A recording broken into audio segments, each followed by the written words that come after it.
Hello everyone, my name is Ishan, Khurma, an editor with the Fifth Estate. Today joining me are some of the Executive Council members of 2024-2025 with the Executive Roundtable. So first off, congrats everyone, congrats on completing a successful tenure. I just kind of wanted to know how has this last year been for all of you, personally, professionally, across all spheres? Tenure wasn't very different from what I assumed or what I would have expected it to be. It's just a little more intense than that. Many hair-pulling moments, many moments where you regret getting into this. But overall, on an average, the experience would still be something that if you send me back in time, I want to do it again. To have the experience for the first time. If you ask me to repeat it, I will not. It teaches you many things, but on different levels, right? You look at the entire storage ecosystem from like an apex point, and many problems that you thought were problems aren't really problems, but then something else are problems. A lot of these realizations happen, but at the same time, you work closer with the administration, which has its own perks, which I think is what distinguishes EC from like the rest of this, which is all what I'm grateful for. I think most of what I wanted to do in the tenure, at least the highlights of the main top 2-3 priorities for me were sorted. Everything else are usually filler points on the manifesto, which will then, which took the backseat. Yeah. Anyone else? Atharv? For me, definitely it was very enriching experience. A lot of things have changed over the course of last year. We tried to achieve certain things, and I can say that maybe we have reached closer to that goal. Much more to go in remaining 1 month. A lot of things are coming up, but and like Sukheth also mentioned, if I would say that I want to repeat this, I'll always be between minds, because sometimes I feel that I can't leave something that I have spent 1 year. But then it's also the very very taxing process. It's a very taxing experience, mentally, emotionally, physically. You have a lot of expectations. You have to be you are under the eye view of a lot of people. So you can't afford to make mistakes. You will be judged, scrutinized. Perhaps that being said, it also brings in with itself a lot of opportunities, exposure. You tend to meet a lot of people, and it's a structural thing. It's not something that happened by happenstance, but rather it's something that it's there in the structure. I met all of them. I learned a lot from them. I learned a lot from the admin people. I learned a lot from the people who joined me in this journey. All my legislators, all my team. So it was a collective effort, and I think I am proud of what we as collective entity have achieved over 1 year. Akhil? Yeah, for me, it's a very great learning curve, I would say, because there are a lot of things packed in here, my placements and my tenure. So, yeah, I got a chance to manage many things at once. Most importantly, as a hostel secretary, I'll meet a lot of people, so I got to look at things from different perspectives, which is sometimes very exciting. Lakshya? Yeah. So, as an academic affairs secretary, I can say, this year, a lot of changes happened. So, and going through all of that was something which was a very different experience for me. This year was the first year that Career Pathway Center was started. I was the first secretary under whom CPC was there. Other than that, there were a lot of changes brought in the policies regarding placements. I myself have been in the placement team for 3 years, but this year was the first time I got to see, from the top, how does it look like. There are so many different stakeholders with which you need to interact with.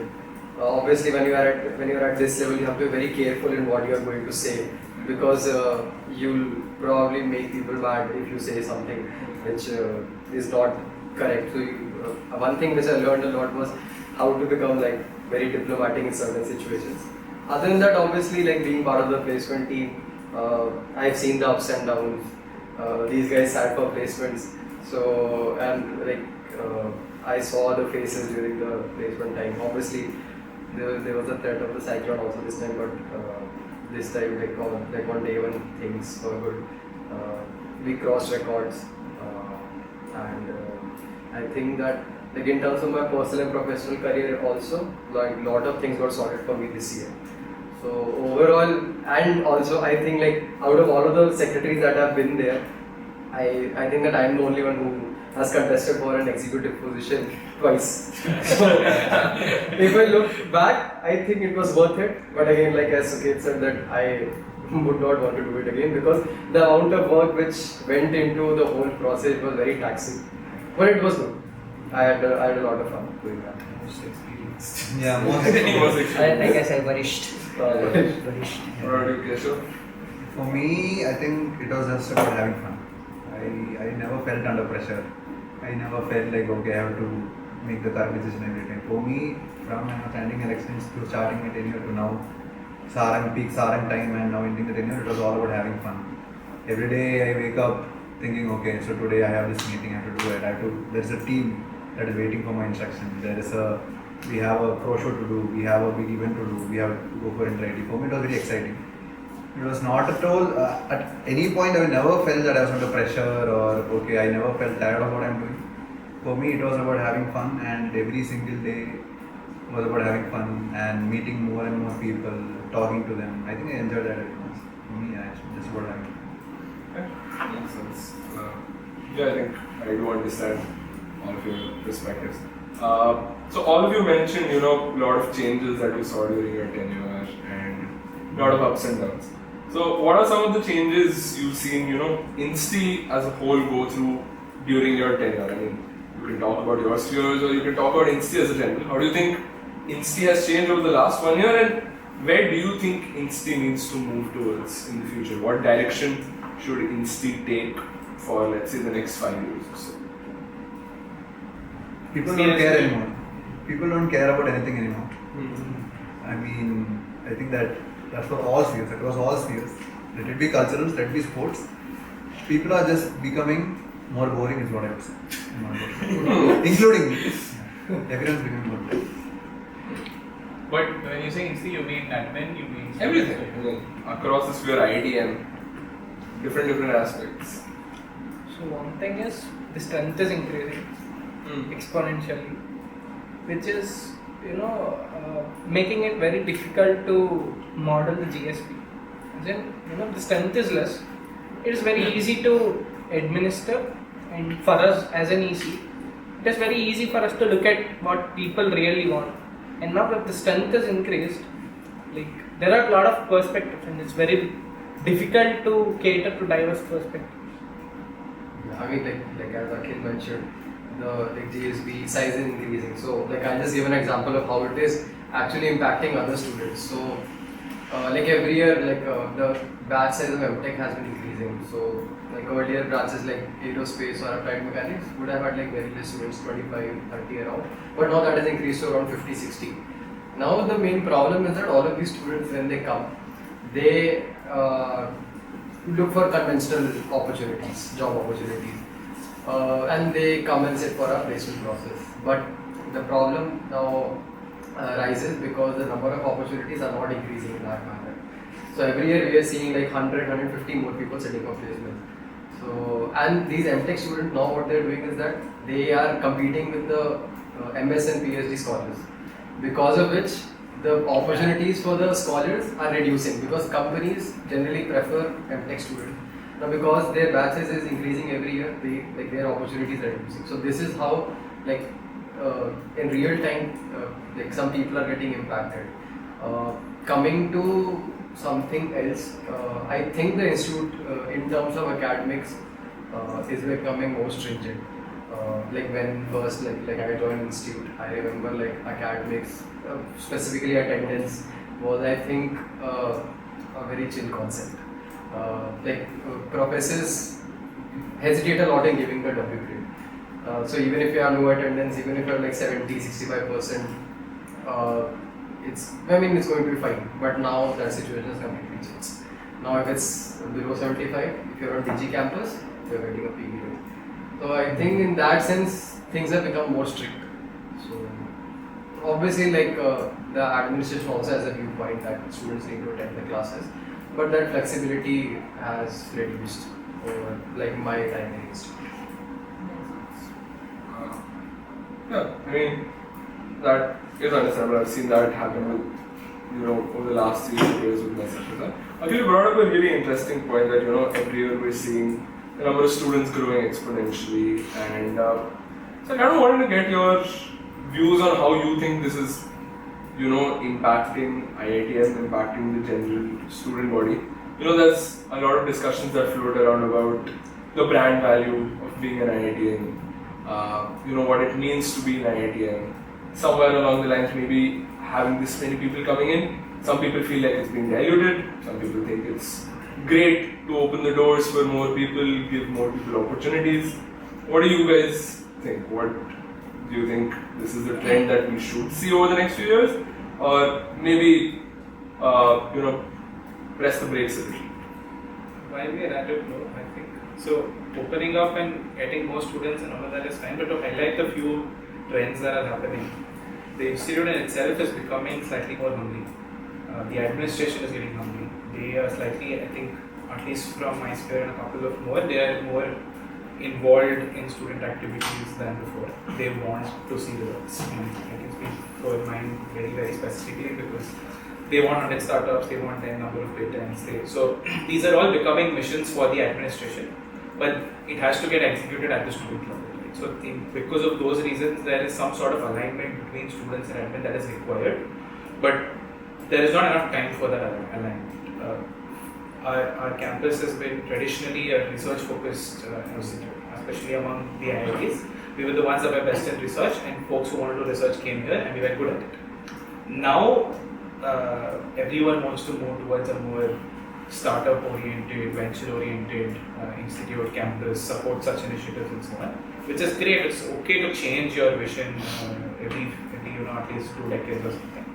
But that's happening at a very rapid scale, and that needs some sort of alignment. Now, at the same time, what we are seeing is some more dynamics like online BSc programs starting. There are more students coming in. There is no alignment between, or there's no understanding between how you are distinguishing at least the student governance between online BS students and us, right? I am facing pressure, and I'm sure my co-secretaries also are, to involve the online BS students as much as possible, either in our festivals, in our events, in our clubs, in whatever activities we conduct and so on. And that's only a start. They will, of course, ask us to involve them more, which is cool, but we, while getting elected, our electorate is not that big. We don't take those, we don't have an historical reference on how to manage so many students. They are not on campus. How do you design things for them? These are all questions that are being asked now because we have the online BS students. But even if you look at the offline students that are coming in, like a lot of them are now on campus. You have newer programs coming in, newer MS program being offered, newer MA program being offered. There's a lot of MTech students coming in. There's interdisciplinary courses that they're offering.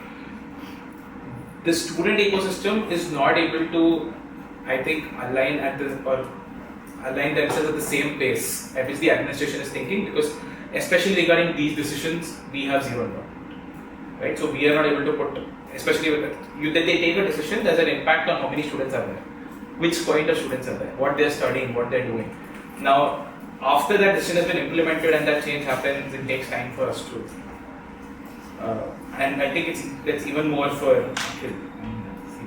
You shouldn't have said we have zero involvement. You shouldn't be like, okay, we know everything, we are always involved. If you tell me involvement, people watching this podcast will be like, see, there's a pro to it because institute is getting more money if more students come. But see, the main downside I would see is institute really ready to accommodate those many people? Yeah. Infrastructurally, no. There are obviously very less hospitals. Because of which, now what's happened? Initially, Mandak was constructed to accommodate some 400 people. Now it is accommodating 800 people. Same with Saarang. Now they have converted every triple room into a quarter room, every double room into a triple room. So, Quarter rooms. yeah. So, I think we have reached our carrying capacity, so we need to actually put a break, realize where given the existing circumstances, how we can optimize it rather than adding more flock to the fleet. But coming to your changes question, I think a lot has evolved over this tenure across all these years. And I don't know about them, but I proudly say that I'm very happy with how each of them have worked in their respective tenures. So given the fact, because I think what I and Sukheth also discussed. Only the people sitting here. Special mention. No, even we discussed before that what we or like any EC so far, at least till it is in my notice, we don't follow a common vision. We don't have a collective vision that what we as an EC want to achieve by the end of this tenure. But somehow, even if it wasn't very hard written that these are our objectives, these are our plan of action, we all sat together on one table for long hours. We discussed, deliberated, did not fight. There might be because we have two people who even now, debate I always, think there can so be debate happens. Even if we don't debate, they'll debate. there can be differences of opinion, Obviously. but I think on a personal level we respect each other. We respect each other's view. And I'm not saying this because of this camera. No, but genuinely, like I feel that I don't like a lot of stuff that Akhil has done or Lakshya has done. But I know that if I would have been in their shoes, only then I can say that this is not good, that is not good. I know because there is one GSB opinion and there is one secretary opinion, and both of them are looking at one problem statement from a very different vantage point. So when you are a secretary, you tend to absorb yourself with several stakeholders. For GSB, either it is just a narrative, it is right or it is wrong. But for secretary, there are much more nuances which are involved. So we have to take care, encompass all of that. So collectively, I think whether it will impact, gradually it will impact to the students, but I think some of our decisions that we have taken were through mutual considerations. Some deliberations happened within ourselves before we proceed ahead with our lot of events this year. I saw that involved collaboration between most of us. So that was one thing. And now how does it impact GSB? So whenever we sit together, so it's not just hostel affairs secretary or student general secretary or academic affairs secretary or research affairs secretary's headache to go to all the students and ask, collect feedback and all. But we also as a student representative tell them see, this is what the students want, this is what the popular opinion has been.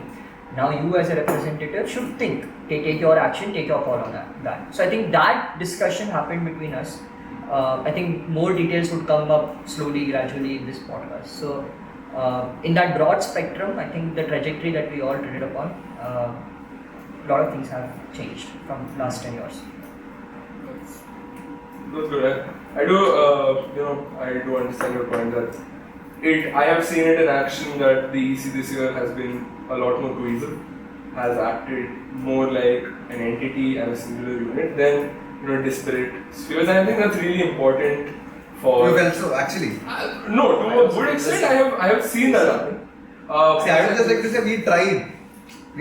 Yeah, I mean, We tried. I think it was better than like. I definitely think it was better considering. At least we haven't had arguments over essay. We Okay. have not fought amongst each other over essay. That is. So I think I'd like to ask Kesav specifically. Last year we did 50 years of Saarang. Yeah. Last year. So you've been in the Insti for what, 5 years now. You've seen how Saarang has gone from the online to the offline period. Yeah. You saw how Saarang was last year as events go. You saw how it was this year as secretary. What do you think? How should Saarang keep improving? Do you think Saarang should try some new stuff? Do you think there's something that Saarang really needs to work on for the next, let's say, 5 or 10 years, so that we maintain the quality that we have, we keep improving, we become the best fest in India. We're already there, we're already pretty much up there at the top, but maintaining it. Is it? I mean, we're in the top 3 or 4 definitely. Okay. I've been around, I've seen a lot of fests, so I do agree that Saarang is up there. What do you think we should do? See, even within the team or from other people that keep on asking us, okay, why is Saarang not how it used to be. So this is not how it used to be. Let's say we are talking about pre-COVID. So whenever, I think let's say early 2000s or 90s, Saarang had a USP, or it had something that made it very different. Because at that point there was no Lollapalooza festival, or there was no Ed Sheeran concert, or there was no concert culturally in India. So that I would say is the first reason which has affected Saarang very much. Because earlier, let's say the sponsors were coming also. Airtel, Mahindra, all these big sponsors used to come, and they used to give massive amounts. Because Saarang was one of the biggest opportunities in South India for them to get branding. Why should they come to Saarang now? Because already they have so many other concerts happening, there are so many other events happening. That's in terms of sponsor. I think that happens with Shastra also. Then coming to the footfall also, I would just say that people are becoming more boring. That's something I believe. That's why, because from what I've heard, Choreo night used to be 10 times bigger than Pop night. Like the entire OIT was full. We used to get participating colleges from Delhi, Mumbai. Now Saarang, the maximum we can go is Hyderabad. You can't imagine a college from Hyderabad coming for Saarang for any competition or any pro show. It was not how it used to be pre-COVID. So these two things, and also one thing that I would have to agree is that there are a lot of things we need to change in terms of structure of how Saarang functions. So I don't want to go into the details, but still I would like to say that it's the same team structure and same vision for every team from what we had from the 90s or 2000s, from how when it used to be Mardi Gras. It's the same team, it's the same thing they are doing. So that is something that we have to change. The structure and what their JD, the job description of each team, we have to change, is what I believe. The first step for that was the reason that I implemented the Sangam or Saarang events team split. But that's just one thing. There are a lot of other things also that has to be implemented for Saarang to change. Right. That makes sense. I feel like changing with the times, evolving with the times, as you mentioned, because as a country, India's youth culture has changed quite a bit. We used to be the focus for everything. Now, as you mentioned, concerts and stuff are happening. I do think, hopefully, with a little more work, a little more restructuring, Saarang will evolve. Saarang will become something better than pre-COVID times. I think my next question would be to Atharv. So, Atharv, this year we hosted the first Pan-IIT Government Summit, and this was a manifesto part of yours. And having known you personally for years, I know that this was something close to your heart, dear to your heart, right? So, how do you think, the summit went? Do you think it achieved what you had in mind when you conceptualized it? And how do you see it growing over the next few years, right? Because you kicked it off. It's the other IITs. It's our responsibility to keep it growing. How do you think it's going to change? Father of modern student governance. Absolutely. No, I would say that whether something tangible came out of Pan IIT, it's upon them, because they are the one who participated in the panel discussions, and they have to take the insights and then implement it. My major motivation to conduct this Pan IIT Governance Summit, which is conceptually very different from what SLC, which is Student Leadership Conclave that IIT Gandhinagar or any other IIT would have earlier done, was to bring all the student representatives together, have a cohort of all the representatives from all these leading spheres and common spheres in all the IITs, and let the students themselves talk about what the challenges and what the issues that they are facing. So when we were also talking, we had this idea of putting an expert talk, but we refrained because we knew that there is no one encompassing policy that could cater to all the IITs. So there is no point in putting an expert talk, because that expert would be an expert of one IIT but may not be able to cater to the problems of other IITs. However, there is some similarity in all the IITs that I observed, whether it's first year IITs, second year IITs or upcoming new IITs, that they are all running on a similar scale, and within themselves they have a similar kind of a structural problem. So when they came, when they discussed with us, we offered a lot of insights to them. Some of the insights we got, and very particularly I was focusing only on 3 spheres. One was in our terminology, it was hostel affairs. general affairs, and academic research. Because these are the only 4 spheres in IIT Madras that impacts every student at IIT Madras. Rather, like if I'm interested in culturals, I'll be concerned with culturals. Same goes with tech, same goes with sports, same goes with other spheres. But these are the 4 the 4 pillars of our governance structure that impact each and every one. So I wanted them to understand that how things are there. Very, very good insight that we have some eateries now. CMGFS team under the new has they have reached out to some of the eateries from other IITs. I am hoping, and they'll be coming because when we went to Parliament trip, when we went to when they came here, they reviewed our food, they reviewed our our eatery system, they reviewed our mess system. And then they suggested, oh, this is how it works over there. This is how. So something along the mess lines. I mean, he will definitely be the best person to talk more about it.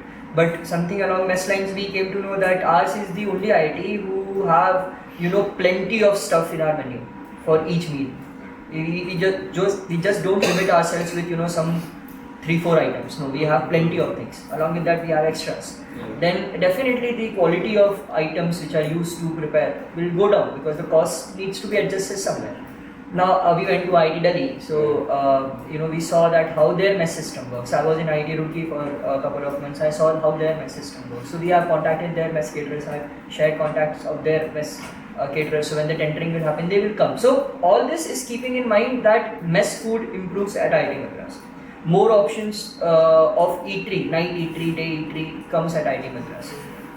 Something that we took from other IITs. In placements, I'm pretty sure they must have had some insights that they will be implementing.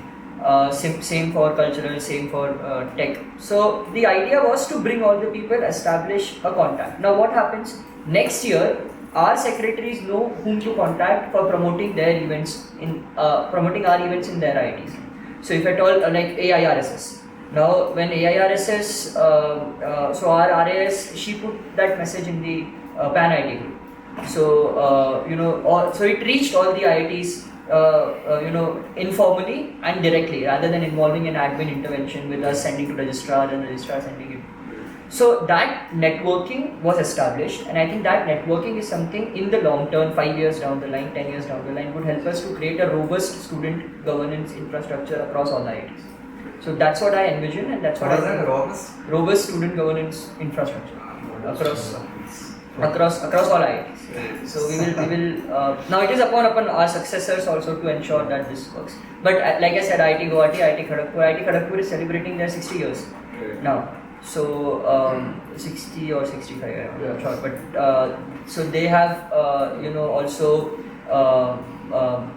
expressed their willingness to conduct something similar. PAN IIT Guwahati has expressed. So we'll see.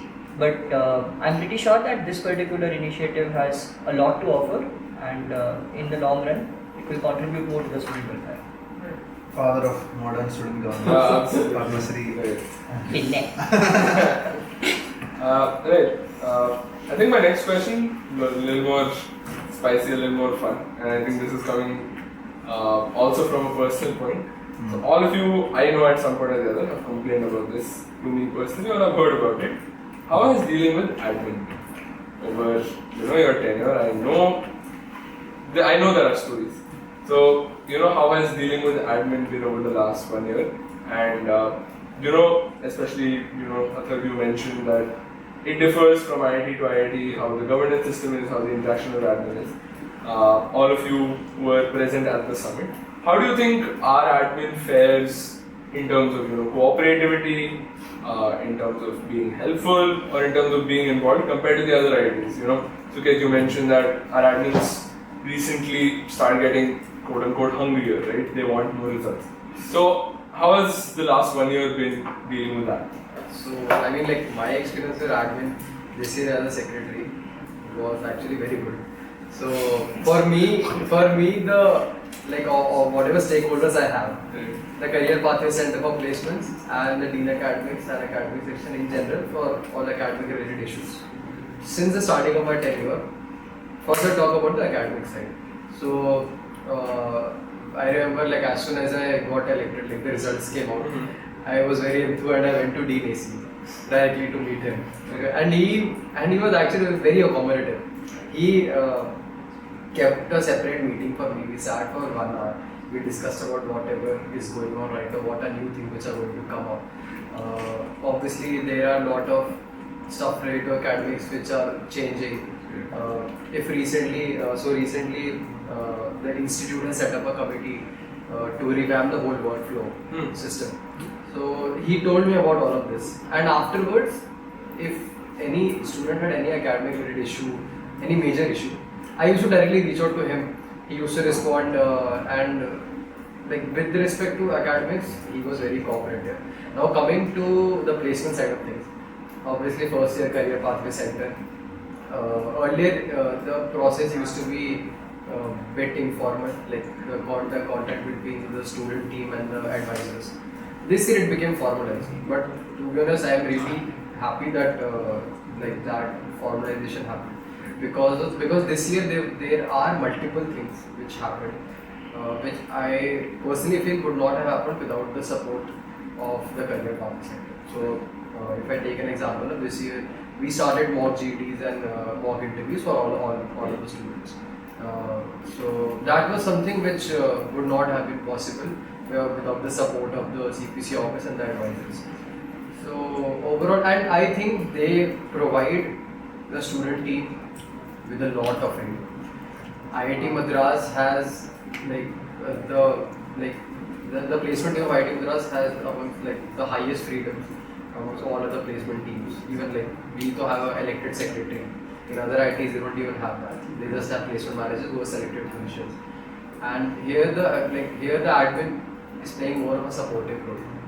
So my experience in these terms was good. Fully student run. Everything is fully student run in IIT Madras. See, the way I see it, like how Sukheth was saying in the beginning, when you become secretary, once your tenure is done, you understand what are the big problems. And a lot of big problems which you thought was actually a problem in the beginning is not actually a problem. I think that's the same thing that applies for admin also. So, admin has seen 50 Saarans. They have seen some 50 ECs. I'm not the first culture secretary who's interacting with admin. So they know how to deal with the culture secretary. They know what's the biggest requirement for a culture secretary, where they have to draw the line, everything they know. They know how to interact with the academic advice secretary, they know what's the power for SLC and speaker also. So that's how they decide how to interact. So for example, for me, one of the biggest problem was obviously sponsorship for Saarang, getting money. So I reached out to admin regarding that, and I used to follow up every day. But they never used to give that much interest on sponsorship part, or they never used to care about it. But then suddenly one day, without me going anywhere, I get a call about our spotlight lineup. Why are you calling this person? We heard you are calling this person for your spotlight. That should not happen. So then I was like, okay, it's such a small thing, okay sir, I'll just call it off. And then I realized, for institute, which is more important. So institute has, so a lot of places where we feel, okay bro, admin is not helping me, or they're very, they're rude or something. They know their priorities. They know where to involve. They know what to do. And I think our IIT Madras administration, they have their own interests, or like you were saying, they know, they have a plan, very well laid out, clear, proper plan for the next 5 to 10 years. And they know how to interact with the secretaries to get that done. Not to get the secretary's vision done, but their vision done through the secretaries. I think that's an interesting insight. Yeah, you do realize, dealing with the admin somewhere along the line. I mean, of course, because it's their job. They obviously have a lot more experience dealing with this kind of stuff than us. But yeah, that is actually a pretty surprising insight that you gave, right? That they have a plan too, and their job is to get their plan done through us. That's pretty interesting. Akhil, I'd like to ask you the next question. So, Kesav mentioned a few times earlier that he feels Insti has gotten a little boring. People have gotten a little boring. And similarly, I feel like over the last few years, I've talked to some alumni, I've talked to senior people, and one thing that I noticed lacking for us is something the hostel feels. The loyalty to the hostel, Techsoc, Techsoc, Schroeder's Deans. just the identity of I am from Alaknanda Hostel or I am from Brahmaputra. That has, I feel like somewhere along the line it's been lost. The alum remember it far more fondly than I think any of us would. Why do you think that is? And do you think there's any way to bring it back, change it?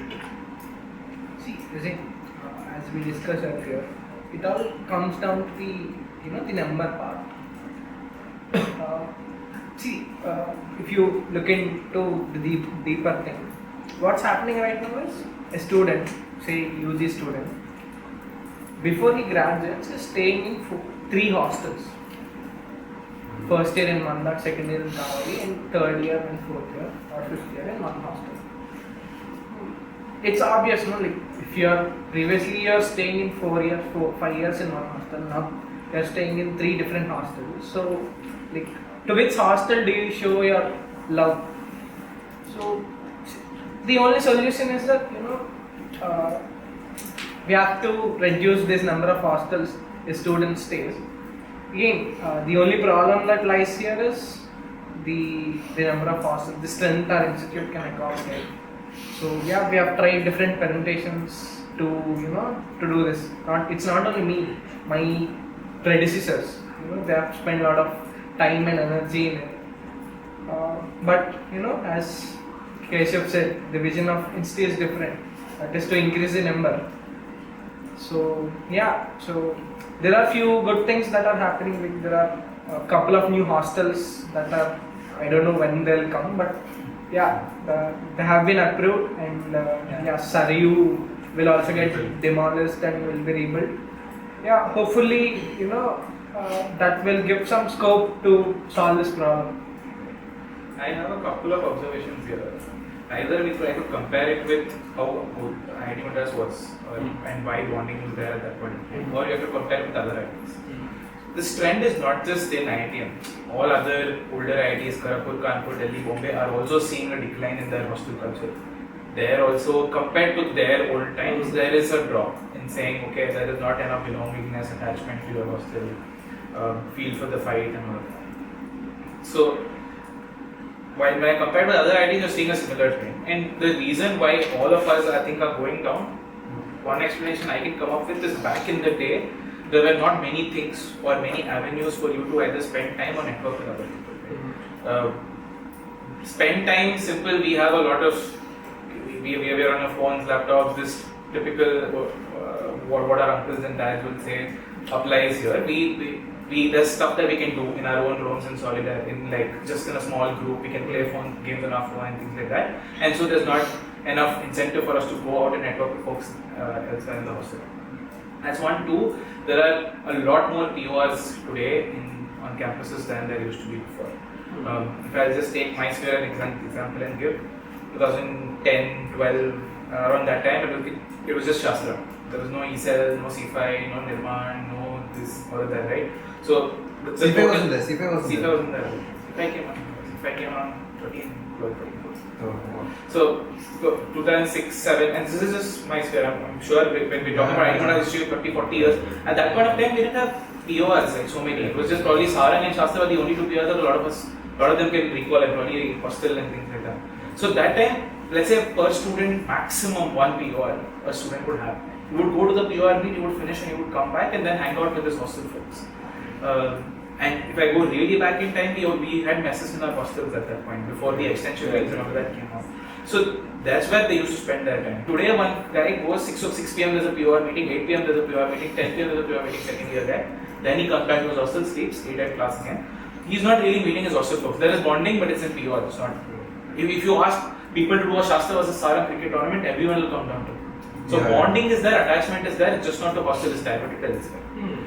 And we don't have places for the hostel folks to network. IIT Bombay, Delhi, they have messes inside the hostel.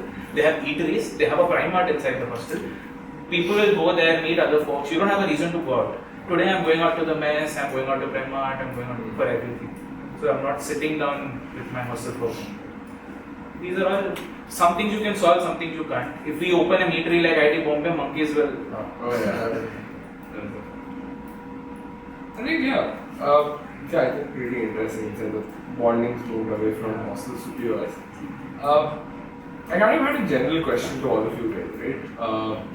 We see across all of your spheres, you all have brought in new initiatives, and as a part of these new initiatives, a lot of new events are happening. You know, it seems like almost every other day in Insti, something or the other is going on. Some, you know, either case club is hosting something, or a lecture is going on, or cultural something is going on.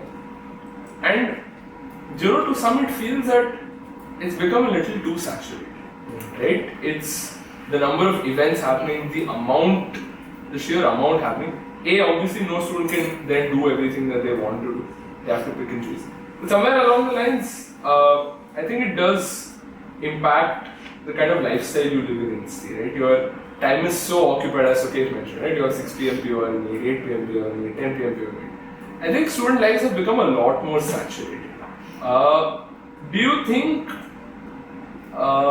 this is a natural consequence of growth? Do you think maybe there's a way to dial it back? Do you think we should dial it back? Or do you think this is the way forward?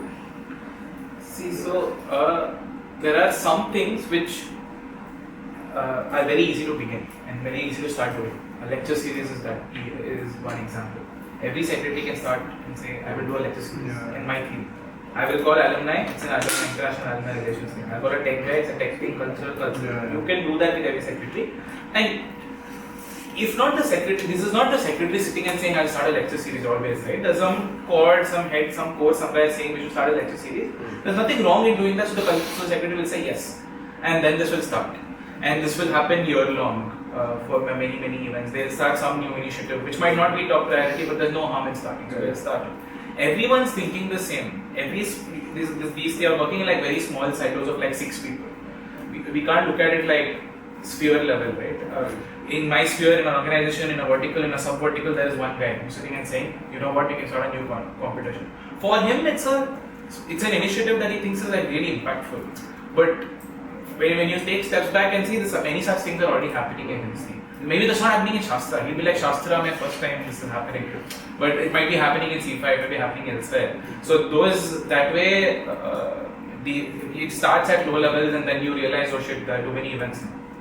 That is one trend. The other is, everyone wants to do a flagship.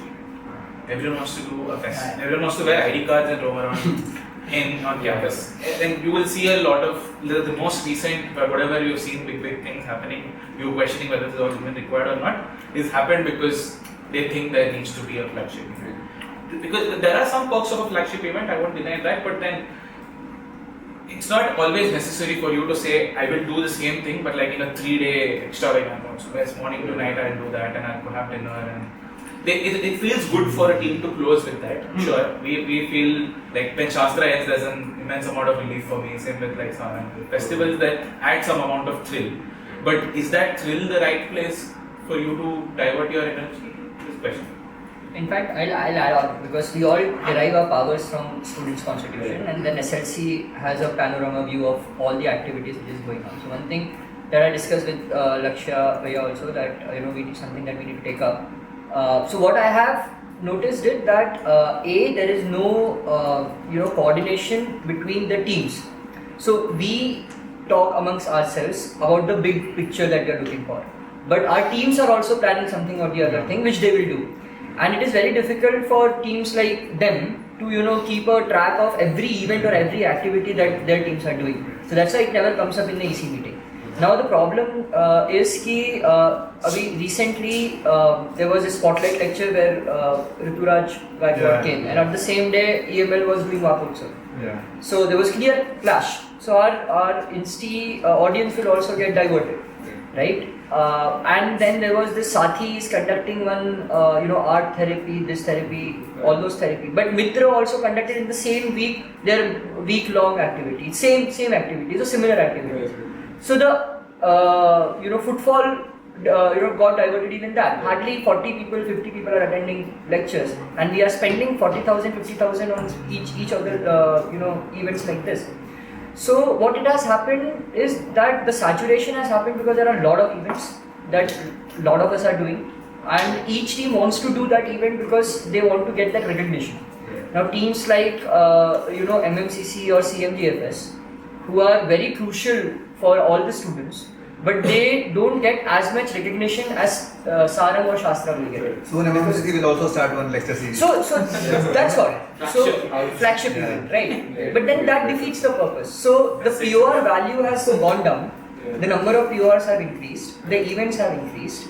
The teams are the money that we have. This is the first time after COVID in this tenure that we knew how much budget we had. We knew how much budget we have to spend. So that is So you were saying the previous speaker. you are saying. You are saying. No, so we knew where we are spending and where we can cut down. However, it has to go down drastically. So we cannot pull off the plug at all the expenses that we did think that it is necessary. But suddenly taking a plug off is something very challenging.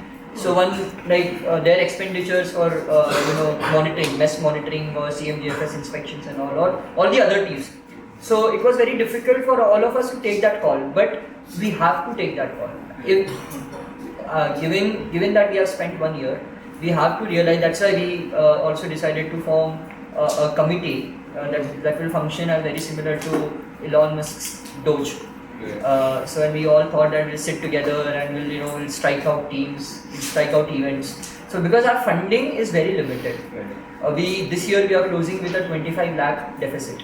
And then what does that look like? That ethnic events like ethnic night, events like Holi, events like other bonding events at a big scale will get less funds.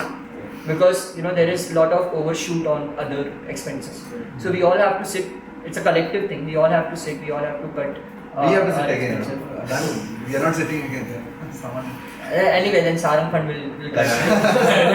Sangam fund will cut. So Yeah, but I do agree. I think there is a need to prune the tree a little bit. I think Kesav, I saw that happen this year with Litsoc a little bit. We decided. Try to run it in a condensed format. I think while it's still not back to what it used to be once upon a time, I still did see participation better than last year. Last year there was far lesser participation, right? And I think that is maybe something that could be modeled in other spheres as well. Try to take initiatives that take new initiatives. Whatever happens, this part should not be cut. Have new initiatives, run new initiatives, but then you have a lot of old initiatives. Start condensing them. Start making things a little more distilled. Right? So I think I'd like to ask Sukheth, considering that we are quote unquote India's #1 technological institute, we still see that Techsoc, which is supposed to be like our way to show each other how good we are. I mean, Shastra obviously, IIT Madras shows how good we are. Open House, we show how good we are.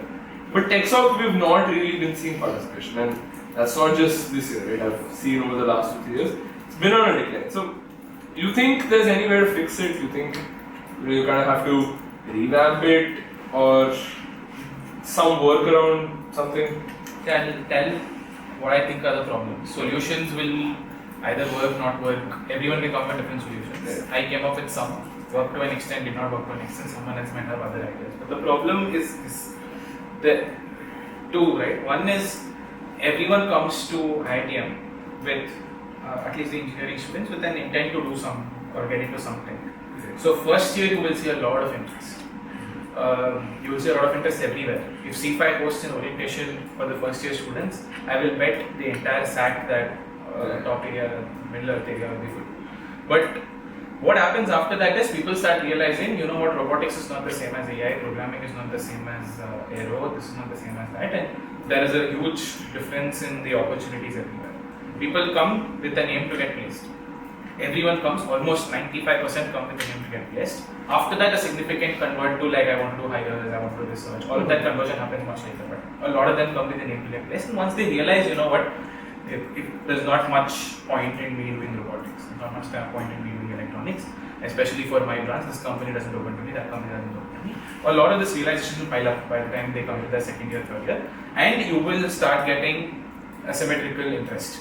AI Club hosts one event, everyone goes there. Similarly with Techsoc competitions also. If Techsoc hosts AI some competition today, multiple CRC classrooms will still be full. You will see a lot of interest. Reverse coding, there are certain events where we see a lot of participation, there are certain others where we do not see. That is one issue. But as Techsoc as an organization cannot see that and say, okay, then I'll only host AI events. Like as someone that you're hosting like a trophy, right? You can't say Godavari is the winner, but then you know what, only AI events happened. Maybe some other hostel was better at something else. So as a tournament, you can't focus on one or two tournaments. So you face that issue. Second, because we are a technical institute, for someone who wants to do tech, there are many avenues. He can do a prof project, he can do an internship, he can do a self project, start building on his own. There are many avenues for you. It's very countless, and I'm sure I haven't even covered half.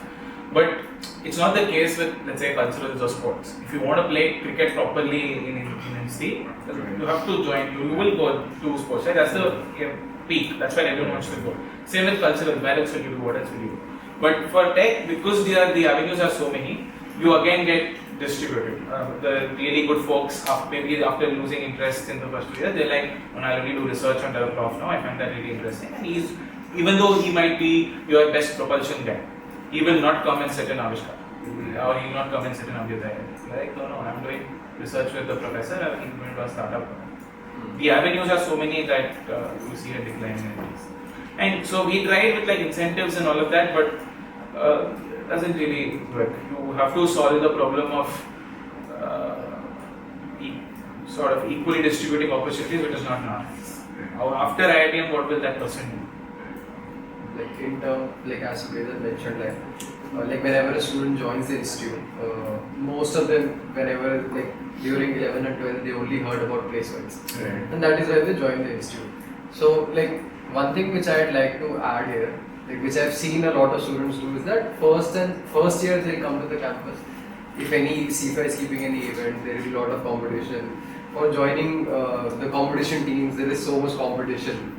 Like so many applications come. Some people do join, some find something else, and they build up on that. But once they enter their third year, then I have seen, like a lot of juniors have reached out to me. It becomes more about points for them, like raising the points for them. And as Sukheth mentioned, at Tech, there are a lot of avenues. So they want their avenue, like they want their points to be as diverse as possible.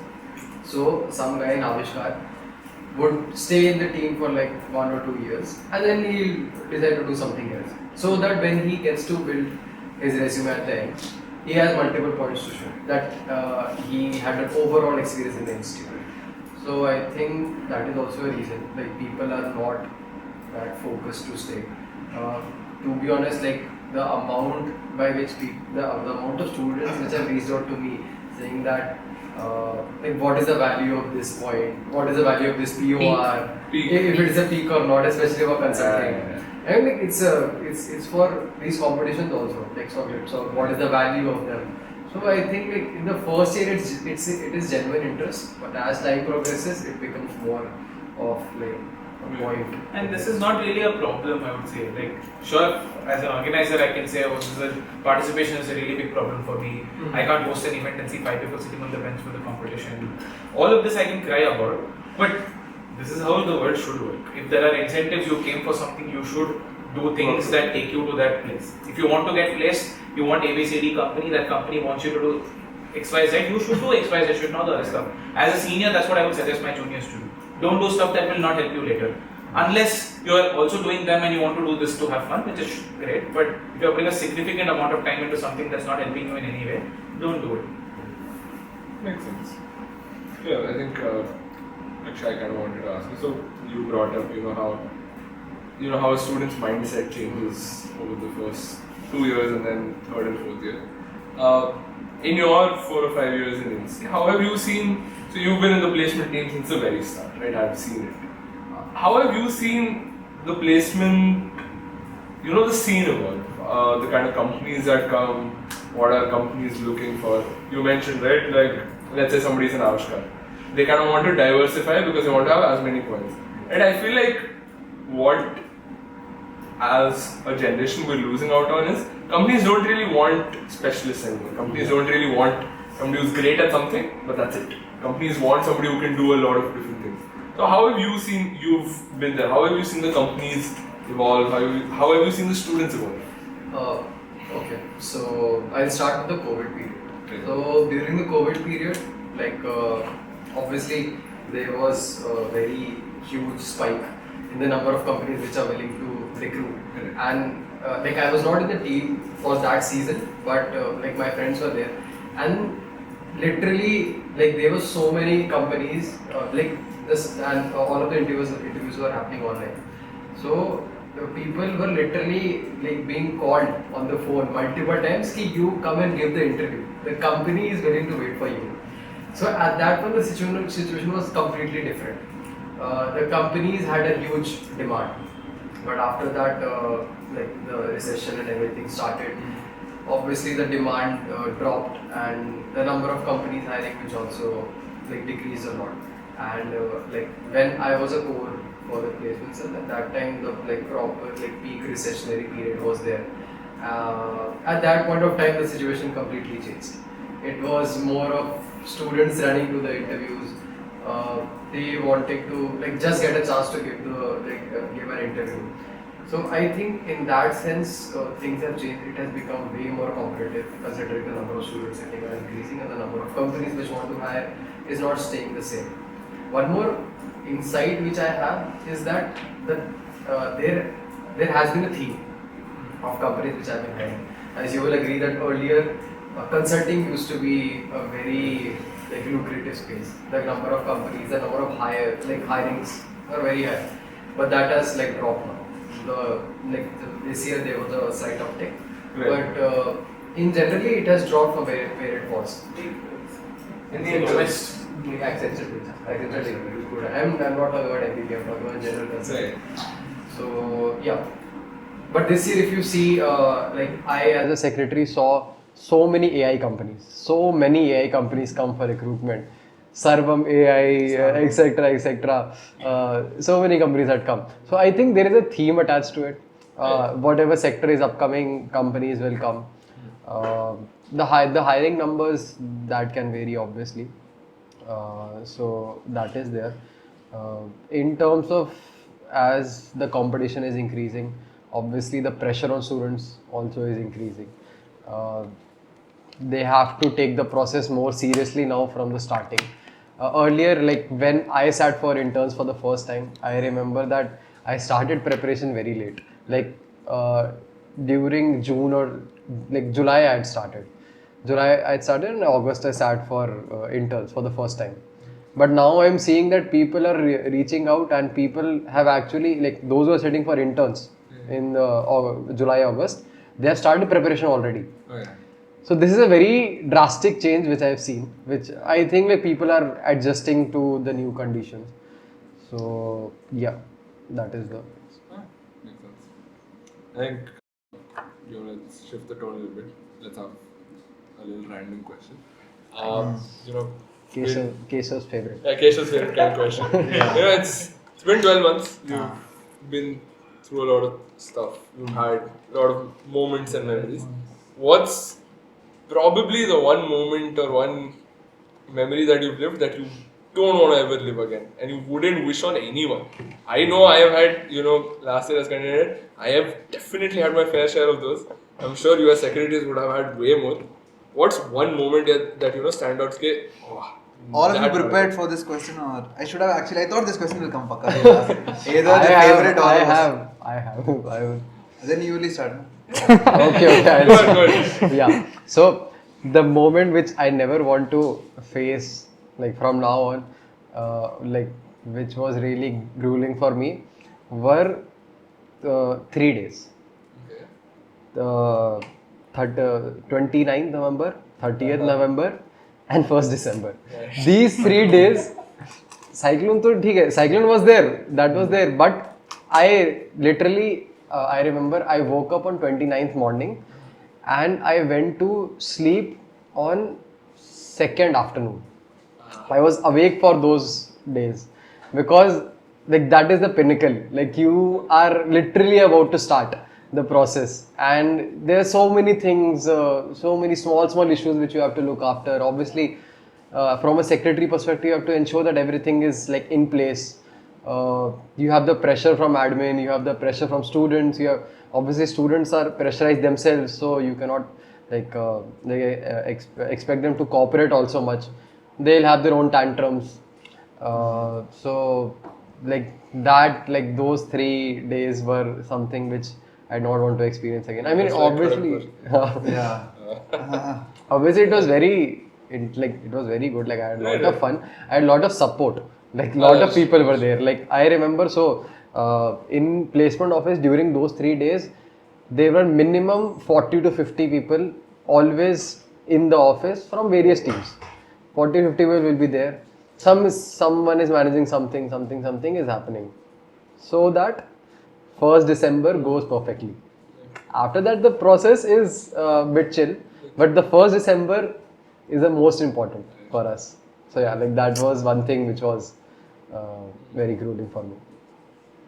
What is this? Yeah, for me, the scariest part are the 2 days, which are the start of both semesters. I don't know how many of you remember. Last year, we had a protest, Yeah. Let's go. which was centered around the hostel affairs sphere. So yeah, the reason was that a lot of students were denied access to mess because they did not pay fees. This year, one thing changed was we had this new portal, which had a lot of issues, and it was my responsibility to make sure things happen smoothly. But I feel this is the thing which I spent most of my time in this tenure, because there are a lot of stakeholders involved, and the one who manages the portal, I have never seen him. I only listen his name. Some His name OSD. is OSD, Yeah. Officer on Special Duty. Yeah. No one has ever seen him. He's there. just there. He's like admin. Yeah. Any admin person you can see, no, like. No, there's no face of admin. No, who is Acha, admin? Okay. Admin is who? CSO is admin, director is admin. Dean is admin. There's no. I mean, For that's what. No, but when you say admin, the first thing that comes in your mind is always the hostel second floor. That is admin. That is admin. No, I think the definition of admin is very different for each secretary. Yes. Yeah. And also depending on what time of the year it is. Yeah. During Shastra, for me, admin is CSO. CSO. Yeah. CSO or maybe maximum dost and advisor. No one else matters. Yeah. As the road shut, is the main gate open? Otherwise, then you have stack that you're dealing with. You would have DNAC to deal with. Yeah, understandable. You were Like, saying something. No? Yeah. Yeah, so there are a lot of issues, and I guess half the students only, the portal is showing that only half the students have paid fees. And now we have earlier decided that, it was decided after the protest that only students who have paid fees will get mess access. It was during the vacation, last day of the vacation. Like, I don't have any of my team present. Like, it was even difficult to reach people because I have the list of people who have not paid the fees. I tried calling, many are in traveling. So I had to fight with admin, call those, go to director office and make sure that this gets postponed. I did it for entire semester, and then next semester comes again the same scarcity. Entire day I won't have food. Try calling those, send mails. I just feel like Akhil's work is, half work is a very demanding and very hectic. Whatever happens in, let's say, RR13 is not working, immediately, HAS is not working. Urgent issue. Yeah, so he gets a lot of calls. Yeah. For all of our issues, they can always wait. Yeah, Say, can do it wait. tomorrow, day after. I can redirect him to someone else. And But here, there's a lot of frustration and there's a lot Yeah, of sense of lot of urgency. And students will always try to reach out to him Try to reach directly. out to him directly. I think he'll get 10 times the call that we are getting. Because they think that reaching out to him directly will resolve their issue at the earliest. When I actually really felt bad was during the tenure was towards the end when people started texting me for fun days. I was like, okay, tenure is done. That I felt really bad. That I felt like very, I wouldn't say bad, but I was like, okay, tenure is done, now what? That I felt very. Yes, I think my next question is, Yeah. I thought he had spoken up. You want to go first? Nothing as bad as how you put it. Not putting it for the worst enemy. So I did have bad moments out there. Traumatic election for sure. Election was worse than the rest of my tenure. But that aside, a couple of moments where I didn't know what I'm supposed to do. I'm like completely lost, running around trying to figure out things was when there was a lot of crowd during IIT Institute Open House. There was about, I don't know, thousands of people at GC, that entire road trying to get into buses. Suffering Security from not able success. to do, security not able to do anything. No, I was scared of a stampede happening at the time. There were small kids everywhere. People are running into buses, not seeing who's aspas. So that happened, and a couple of people got admitted to hospital, not because of that, but because of something else during Shastra. At that time also I was completely close and wasn't supposed to. It's like Beatles concert. When it happens, people get admitted to hospital and girls faint. Like then IIT is happening, everyone started fainting. Robo. Yeah, no. That happened, and a couple of people filed RTIs and stuff like that. Yeah. We were threatened some court cases also. Some folks were ready to go to Green Tribunal and GP.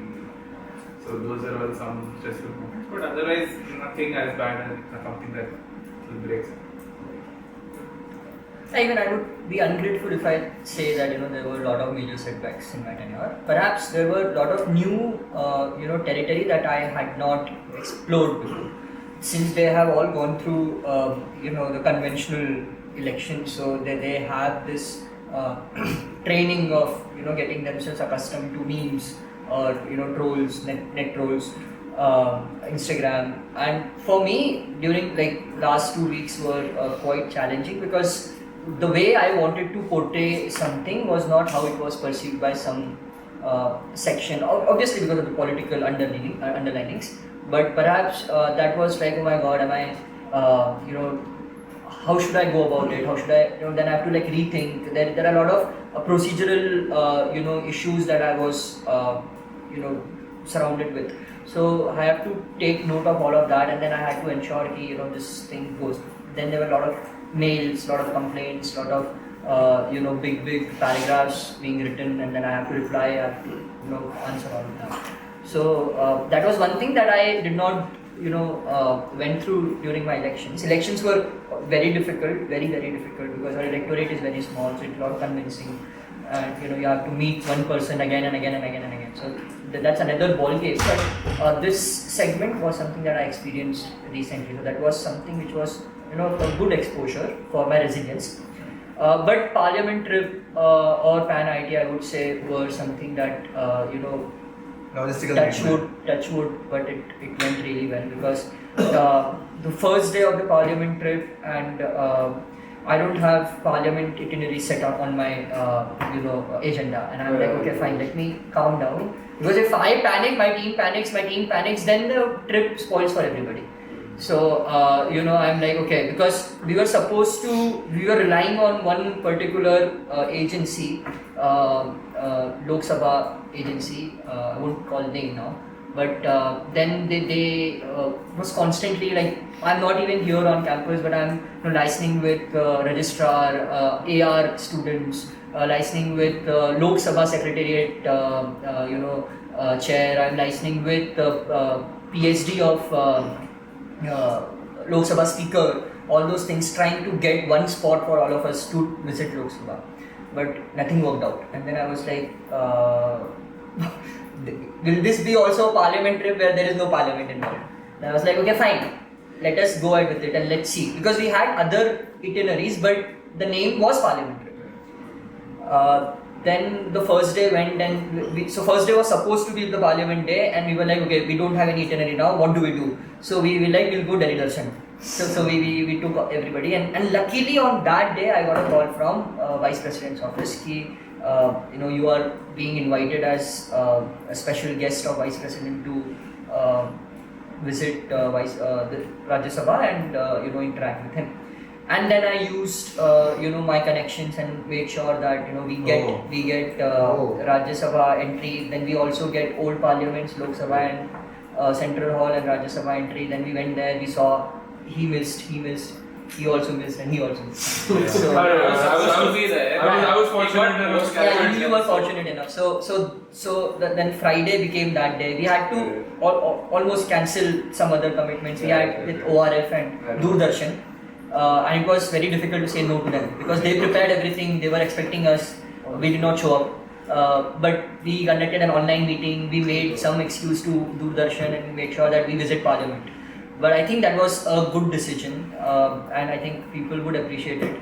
If I wouldn't have taken that, and I think it would have been a big mark on this Parliament trip. So that was... Did you get to go to the Parliament? Yeah. We went inside, we sat all the Parliament. We saw each and every... we saw each and every nook and corner of the Parliament. So in fact, we spent around 45 minutes or something in the new Rajya Sabha, and then we saw, he explained what this lotus is, where he sits and everything. And again, unfortunately, that was the period when the ruckus was going on in the Parliament. So the moment I was leading, the moment I was supposed to enter the gallery, Vice President announces that Parliament is adjourned. And then we were asked to go back. And then goes to the security again. Yeah, and then Vice President came, he addressed us. Then we went to the Rajya Sabha. Nobody was there, but we saw the building, infrastructure from inside. So you went to Sarojini? Sarojini also. Of course. Sarojini also. So overall, it was good thing. So challenges were there, but keeping calm, don't take decisions impulsively is something that I picked up through all this events. So Yeah, I think being in the EC, that's kind of, that is the job description, right? You've got a bunch of heads and cores who are handling each event. Your job is to ensure you take the decisions nobody else can, right? You have to take the tough calls, you have to come up with solutions that don't exist. And, I think when situations like that, I think inter-IT comes to mind. So, for Kesav and Sukheth, I kind of wanted to ask, you've both seen inter-ITs, you've both held the inter-IT contingents for cultural and tech. How do you think this year went? We've historically been up and down, not at the top necessarily. Why do you think that is? Why do you think IIT Madras, despite being big three IITs, we still struggle maybe in culturals and tech especially? Why do we still struggle to break into the top three, and what should change? Is there systemic change or? So tech, no idea, but in terms of inter-IT culturals, I think one reason why we are never top 3 or top 5 is because the way our club culture is set. So again, you take any other IIT, how their clubs function is their only job from the beginning. They have this idea, we have to get funds for practice, we need to get our team together. Our only mission is win inter-IT. Exactly like how our sports functions. That's exactly why our sports is always performing brilliantly in inter-IT. So in culturals, our priority is something else. Our priority is, I have to do freshie night, I have to organize this event, I have to organize that event. That's not how it works. Your only priority or your main priority should be getting money, getting guidance, and getting your team together and start your practice from the beginning itself for inter-IT culturals. That is one thing. And one more reason I would say is because I feel we are not allocating funds for inter-IT culturals. At least we need more. That's what I would say.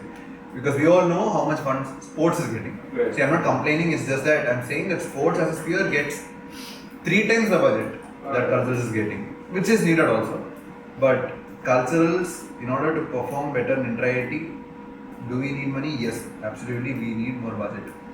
And one more reason I would say that we are not performing in inter-IT is because as a secretary also, currently you take the cultural affairs secretary, or in other IITs they call it the general secretary of cultural affairs.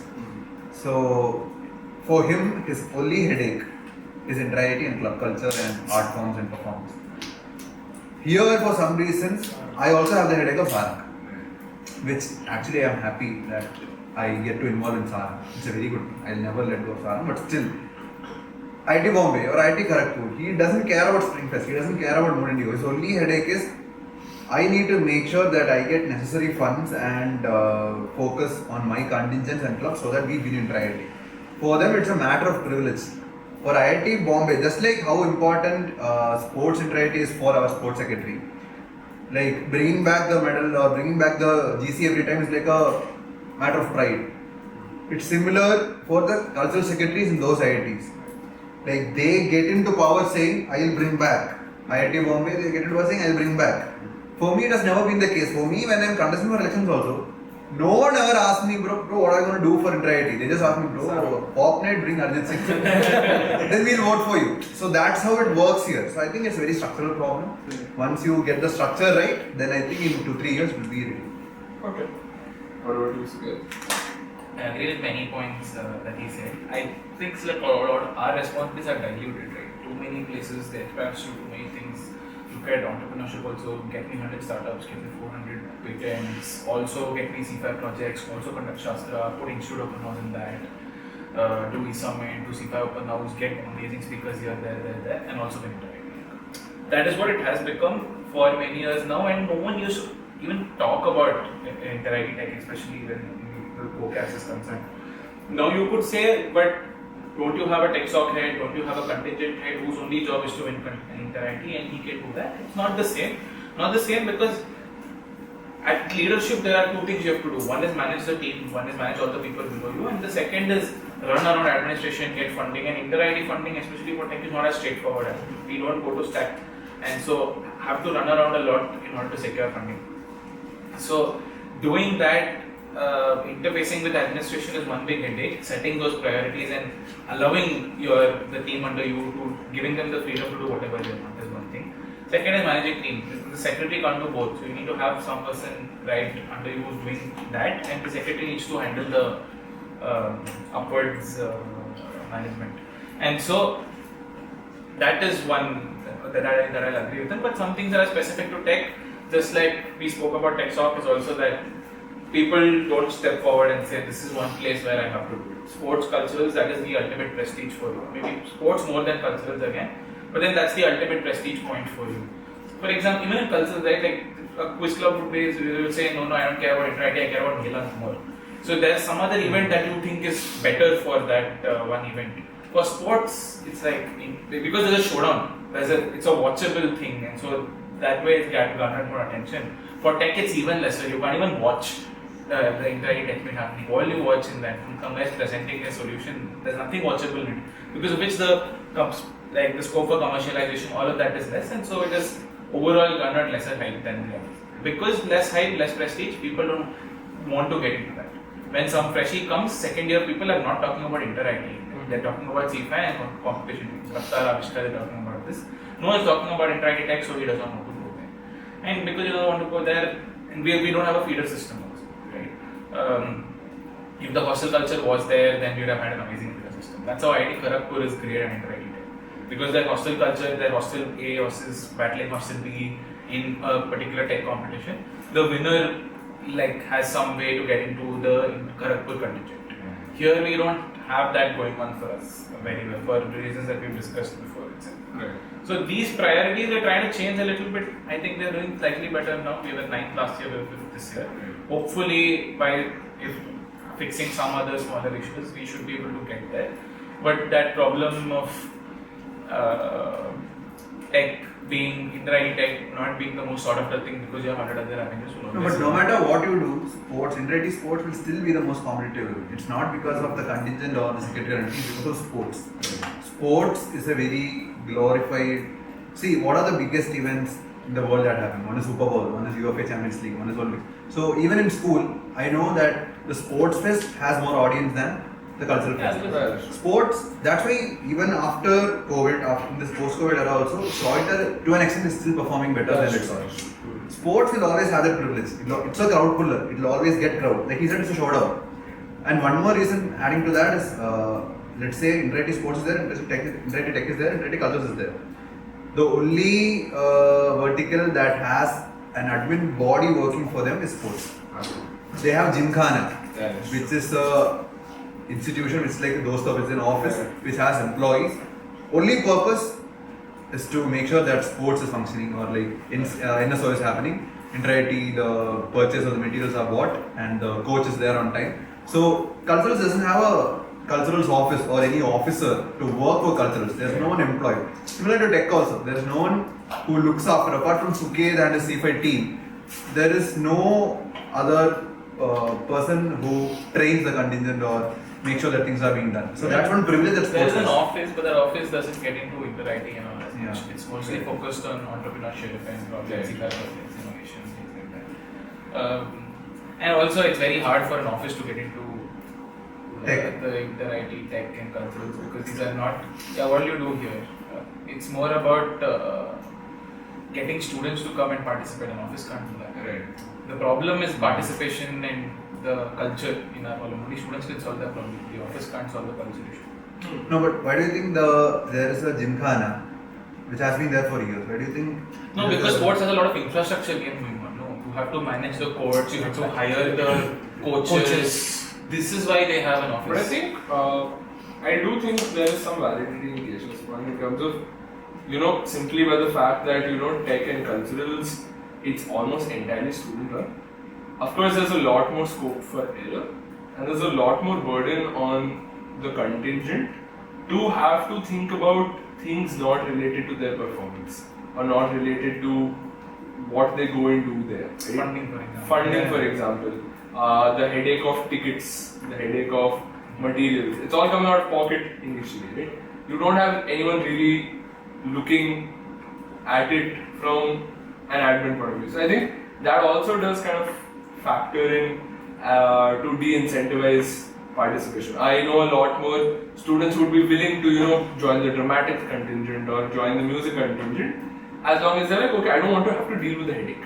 I want to come, I'm a singer, I want to sing, I want to perform, and that's it. I shouldn't have to care about anything else. So I think with time, because both tech and culturals are also a lot newer than sports. I think once the meet itself evolves, Yeah, it is 56. So For sports. that makes a difference. For us it's just 7 and for them it's 56, 57, so that makes a difference. And we are also not so inter-IT tech and culturals are not recognized. Like not recognized, by exactly. the inter-IT directors It's not recognized. board. The sports meet is so every time there's a sports meet, there are two separate types of fundings that are released by the Ministry of Education. Yeah. One goes to the host IIT to improve their infrastructure to ensure that it's in a place where inter-IT can be conducted. Two gets split and goes to all inter-ITs to be able to come and participate there. And it is a requirement for all ITs to come and participate. Registration all gets taken In ours, it's like you come if you want because it's all an unofficial thing. It's not recognized by the directors' council. Even the hosting is sports they know for the next 3 years who's hosting. I don't know who's hosting next inter-IT tech. That's a very normalized thing. I think adding on to that, this year you tried to do something different for inter-IT. You tried to integrate the contingent system into tech, and I'd say with a good amount of success. That of course did vary across events and all that. But how was that? I mean, I know it was your direction that took it forward. How do you think it was executed? Do you think there are changes that need to be made for the next few years, or do you think it's the system's right? The system works. It just needs to keep working. So this was solution for one of the problems I raised. Right, we didn't have a feeder system. Right. Because hostel, all of that is not there. We needed a feeder system. One way you could, and C5, the clubs weren't really being feeder systems because those were like focused on research and building some product. It was not competitive. It's the same way, and I always keep saying this, the same way boards and JEE are different. You're studying the same stuff, but the way you write the exam, the preparation that you do is very, very different for both of them. One is competitive, time bound, you have to be quick at it, you have to look at loopholes, do all this answer by elimination, all of that stuff.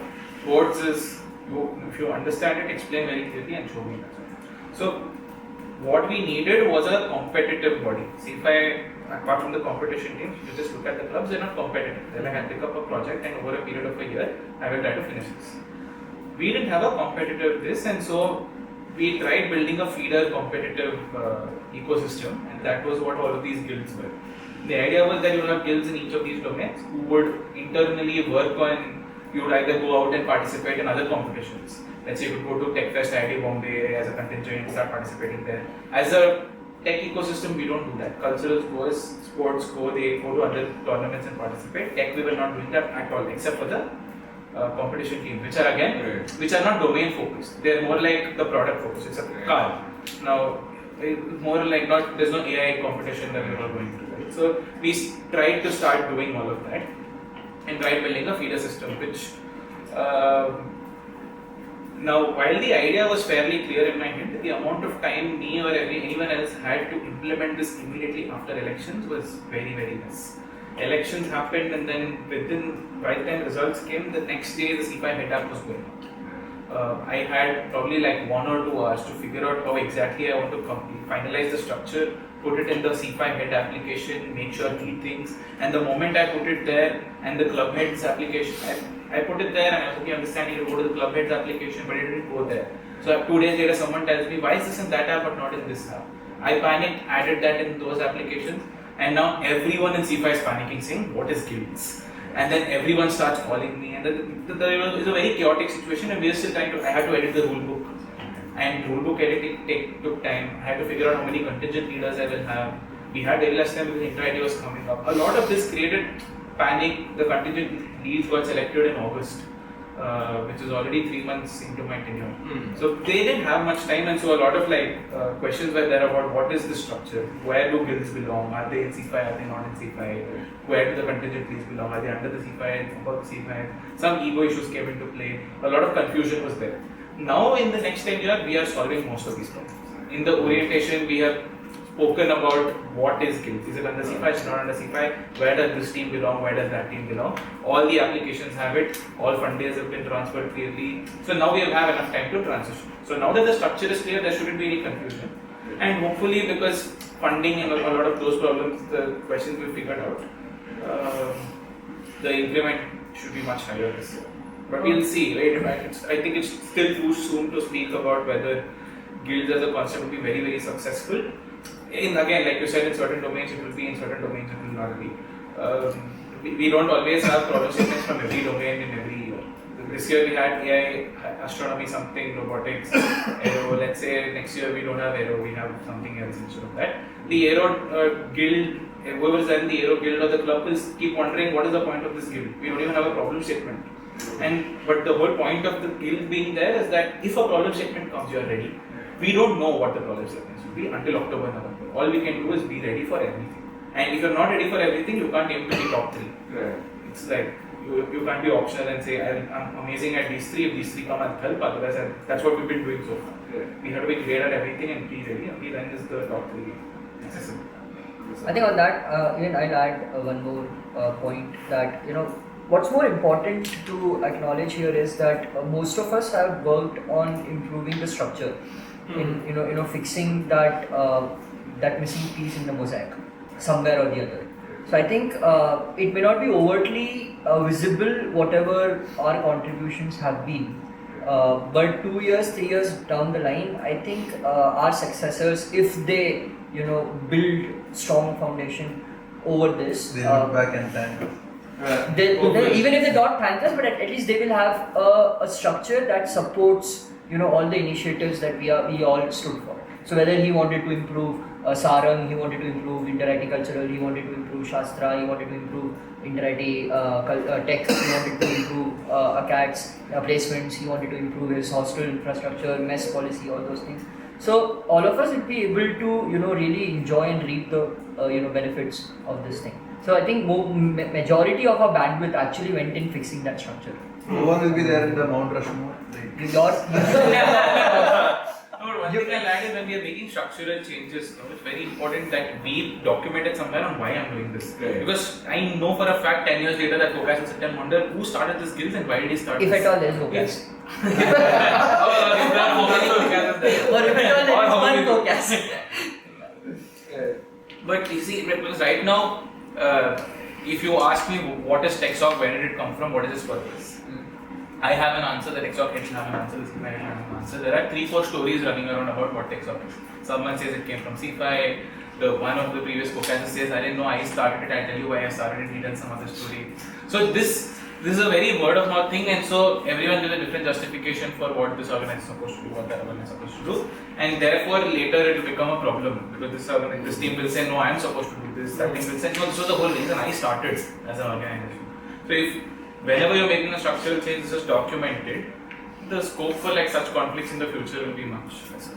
Yeah, I think you brought up an important point about documentation and maintaining a record. And I think Atharv, in your tenure, you really pushed for that, right? You've pushed for student governance to be more accountable, more transparent, more documentation, kind of ensuring everything has a framework and the framework runs, right? I think that's really admirable, and I think that should be the case. But do you really think it'll hold the test of time? Or do you think, let's say, 4 or 5 years down the line? Because we all know how messy elections are, right? We all know how messy student governance tends to get. Do you think it'll withstand the test of time? Or do you think it'll fall back into the same bureaucracy? You guys were talking about what is admin. Do you think student legislation will fall back into that same paradigm? No, I don't think student legislation will ever, fall back into that paradigm. But I do believe that there will be an evolution. Okay. So what we did in the SLC this year was something that was not my alone brainchild. It was a lot of people coming together, putting their viewpoints. Eventually, it is legislators, right? They have the vote, they decide on everything. So it is the credit actually goes to them for every decision that we have taken. Now, like he mentioned, whatever we have done this time, we have ensured that it is documented in emails. So now, if at all I have to take a decision, I don't have to make a decision. I have to follow a process. So this year we tried to follow the process, and I think that did go in favor of a lot of things. Right, but that did go in favor of a lot of things, lot of people. But I'm happy about it because I knew what I was doing, and I knew that this was the right thing. And this is very particularly, I was talking about one very important motion that we deliberated upon. Everything is part of the script. That's his script. Absolutely. So. But then again, like we said, we don't stand by an ideology. We don't have a party system. So it's not that my successor today result has come out. So there is no guarantee that he would uphold any of the things that I have made. He would take it to a new height, maybe, definitely. But he would do it in a different way. His successor will take it in some other way. Their successor will take it in some other way. So there is no continuity in what we are doing. We'll try to fix things from our end as much as possible. That's why we have that Doge that we are forming. So it would also set a precedence that there should be at least in 5 years, 4 years, there should be a review like that. So we'll start that culture. We started EC meetings. Earlier there were no continuous EC meetings. We wanted to do it monthly, but then we all had our own preoccupations. But then we did meet at least 4 to 5 times. We met. We discussed a lot of issues. We internally optimized budgets. There was literally a meeting in Dost office from 8:30 to 3 o'clock at night, where we were all discussing, hey, this event should not happen, that event should not. And that was a very enriching exercise because we all were trying to figure out what happens in what sphere. Otherwise, we all manage our own spheres, and only I come to know that this year this is doing this year this is. That's a really good practice actually. That should happen. So what we did in Dost office that day. Yeah. So we all sat. We discussed. Not just for budget. We met for multiple reasons. We were trying to resolve some of the controversial issues which are yet unresolved. Very particularly to STAT, related to STAT. But again, like we all have our own priorities, so it may not have resulted in something tangible, but I hope we'll try to pull it off. But some questions we were, so leadership is not always about having answers, but it's about putting right questions. I think we asked multiple questions, we did not get complete answers. So hopefully in the years to follow, people will see this as a precedence, and people will take it up forward, build on it. Tenures are too short, man. Not as an excuse, not to bring it up as an excuse, but you are a secretary for a year. In that 2 months after you get elected, you are dealing with NSEMs, internships, and recruitment of your teams. The last 2 months, elections are happening on campus, no work is happening. So now you are left with 8-9 months. In that, quizzes, NSEMs all together will take away another 2 months. Vacation, work is not very quick. You can have only so many meetings with admin. When I say admin, it will be some dean or a particular body, a center, your advisor. You're trying to get something pushed through. You will have a couple of back and forth, another couple of back and forth from someone else, and then you are not a secretary anymore, you graduate or something, new guy picks it up and says, I will do it better, he took one, you have to do this. And he will do the same things that you did. The dean is sitting and saying, yeah, previously I also said this, I said the same to this guy also. Exactly. We don't have enough time to do the entire, and if one secretary can't do end to end, he leaves it halfway, the other secretary picks it up from scratch.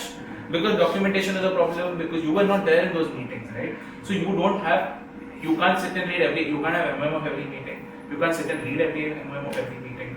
So now you will start doing things in your own way, your vision is something else, you don't want to do what we did. It's not even like we don't have party system, so the visions don't align, some other guy wants to do something else. And so, most things, Insti works slowly, and for good reasons and for bad reasons, but it works slowly.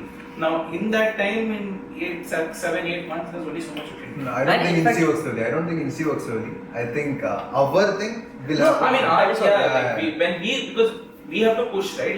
Like, of course, if the director wants something to happen, it will happen tomorrow. But when we want to get something done, we need 20 approvals, convince 20 people, student politics, professor politics, administration, whatever. All of this you have to deal with. Time is coming. No, I think the fundamental and structural problem is in the elections itself. So what I personally witnessed, I don't know about them, but when my sphere's candidates came up with their manifesto, and I was like, sure, go ahead if you can. Right. There were several points, and I think you all would have experienced the same thing. If you think you can do it, you can do it. Fine, go ahead. Sure. And we were like that. I'm not saying that they are only like that. We were like that. We were also had like multiple plans. We will just change Insti in 1 year. You will see it will become like heaven. And then we take up, and then we realize that there are certain background issues which are not known to people. And if we don't fix that, then there is no point in us conducting. We can't proceed ahead. If my team is not ready, like people think these are all bare minimum things. Conducting one SLC meeting itself is a headache. So it's not about, there are multiple stakeholders, they all will come in, you have to be vigilant, you have to make sure that, everybody gets proper time, it's all documented, and it doesn't end there. Then there's post-meeting work. You have to figure out on MOM, you have to figure out on correspondence. If there is a budget, I need to, give it to STAT, I need to verify it with the STAT. If there is rulebook amendment, I need to work with the secretary on the final version of the rulebook and send it to the GSB. And then quiz comes. And then, so you have a personal life, you have a professional life, apart from your POR. And then you go back to your room and see, this was your manifesto. And this is not done, this is dropped. Why? Not because we did not do anything, but because there were a lot of works that people did not anticipate when they were contesting, that these were the challenges that we will face. Our bandwidth is very limited. So all the time putting a fancy point in the manifesto may get us votes, but it won't drive our tenure properly. So me conducting one big fancy event but not doing SLC meetings would fall very bad on my tenure, because SLC meetings are not part of a manifesto.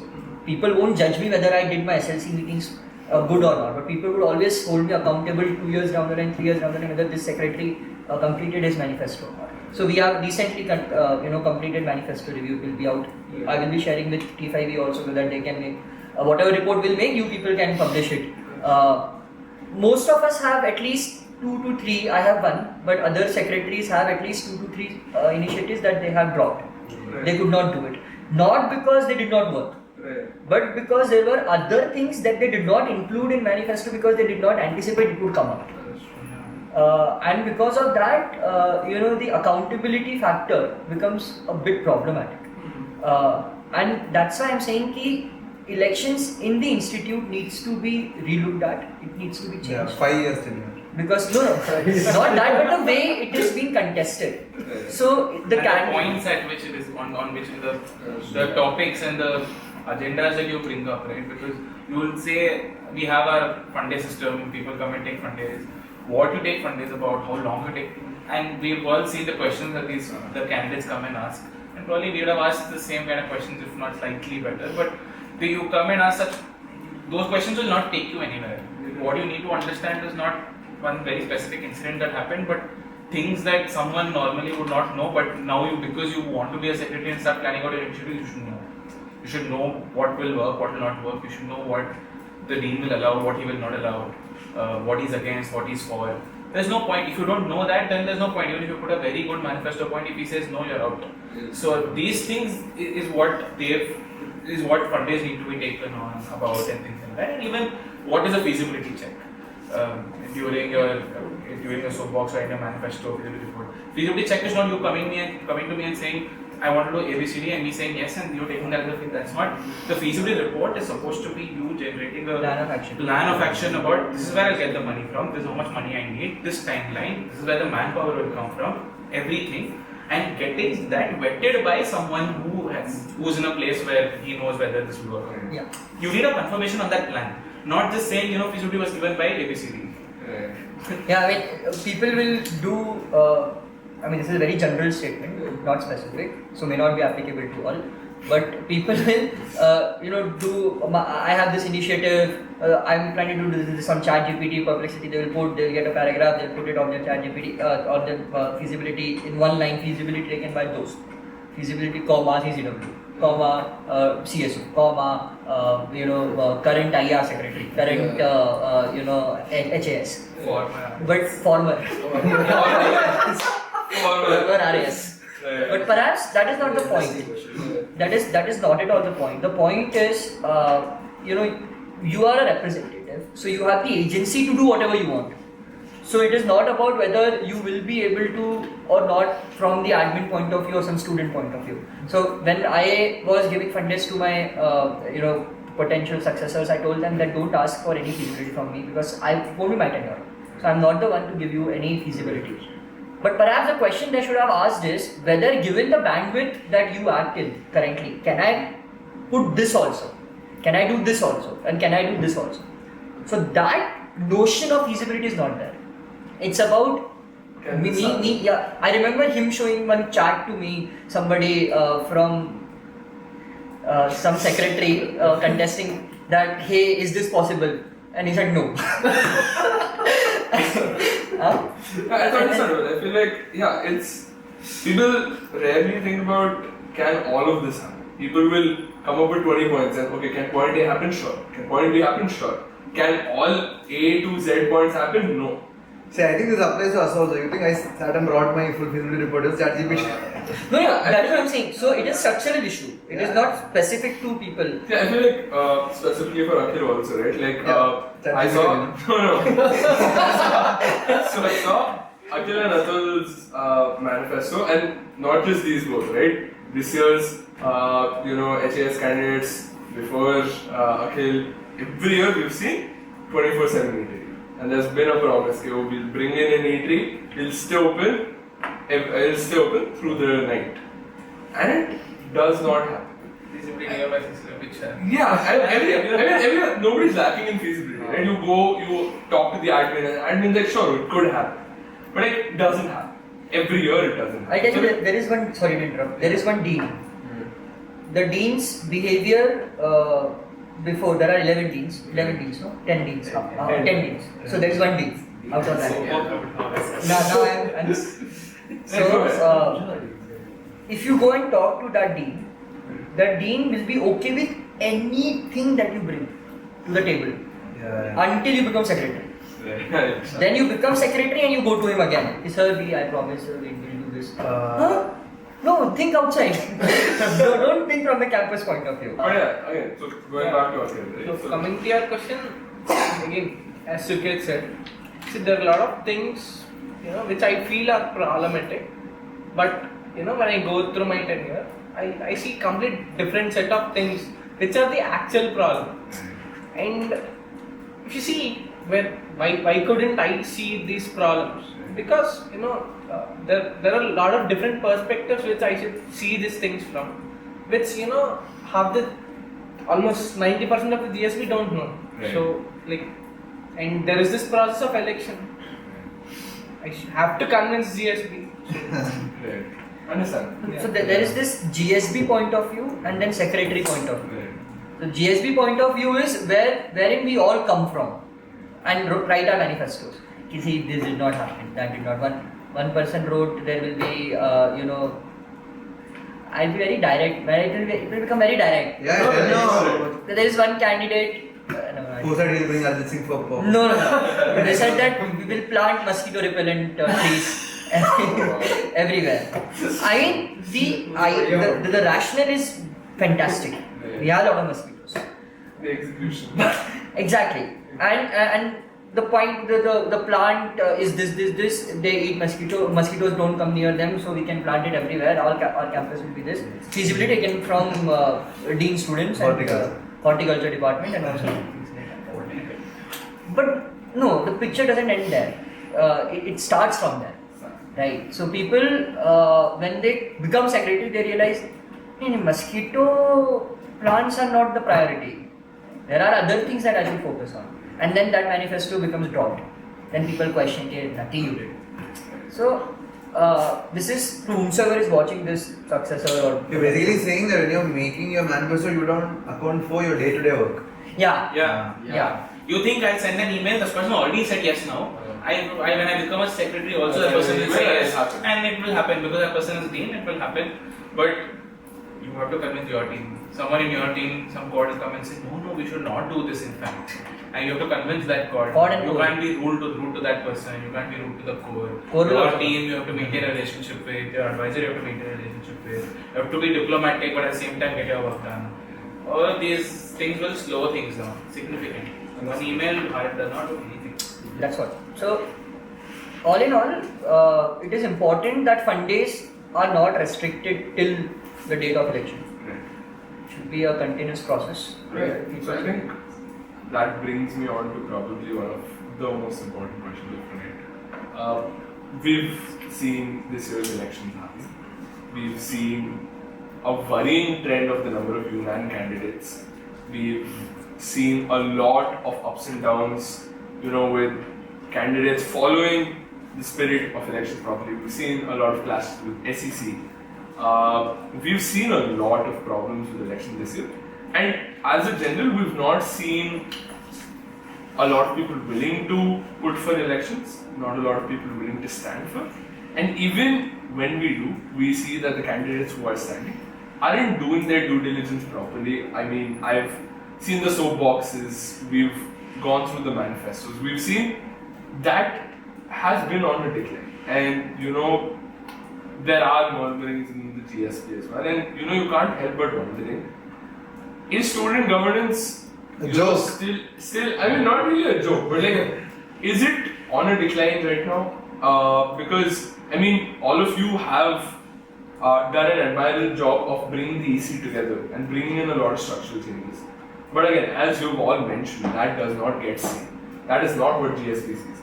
And again, because candidates like you, before you got elected, come from the GSP, they're starting to lose faith in the system, right? So, do you think student governance is on a decline? And is there anything at all that can be done to kind of revive that spirit, ensure people are still passionate about standing for elections, representing the GSB, ensuring that the spheres that they have worked in and love run properly and improve? I mean, so if I talk about my sphere, obviously other spheres have different constraints, but for my sphere, I can tell you, Yunnan position has been a trend. It is very common. So when I remember, when I was contesting, so I went through previous secretary manifestos, tried to find it from somewhere. So actually, I got interesting fact I got to know from 2015 or 2016, the position of AS has always been Yunnan. Just like when I and Mayank contested, that was the only election which happened. I mean that is a consequence of how the placement team actually works. So in the whole placement process and internship process, the whole core team is there. The core team in itself, they work, at least the UG part, they work together for such a big event that everyone gets an idea of how much a person is working, and as the tenure comes to an end, after placement phase 1 is over, there is a general notion decided amongst the course itself that someone is going to contest, and people refrain from like having an election there, and they talk between themselves. So we have the post of placement internship head also. Right. So generally, if there are, let's suppose, 2-3 cores, they are they're not graduating. Generally, cores are graduating itself, so they cannot contest. So if they're not graduating, they'll talk amongst themselves. Okay, I'll put for secretary, and you both become heads, and that has happened previously. So that is one of the reasons. I think there will be a change now, because earlier what used to happen is that the post of head for placements used to be someone who had been a core previously. But in my tenure that changed. Coordinator became a head, and this year also same thing is happening. Coordinators are putting for the post of head. So now I think because of that factor, there might be cases, like there might be more instances where elections are happening in my sphere. So yeah, like that has been the scene for my sphere, and Yunnan positions in general, like for my sphere, it hasn't really affected the whole place. Right. Okay. What about you guys? I mean, it was a fairly technical reason why AS has been Yunnan, but I have a more, bomb dropping, revelations. Right. So, number one, I think the entire race for elections is because of the PORs, and PORs is because of the placements. So, because of that,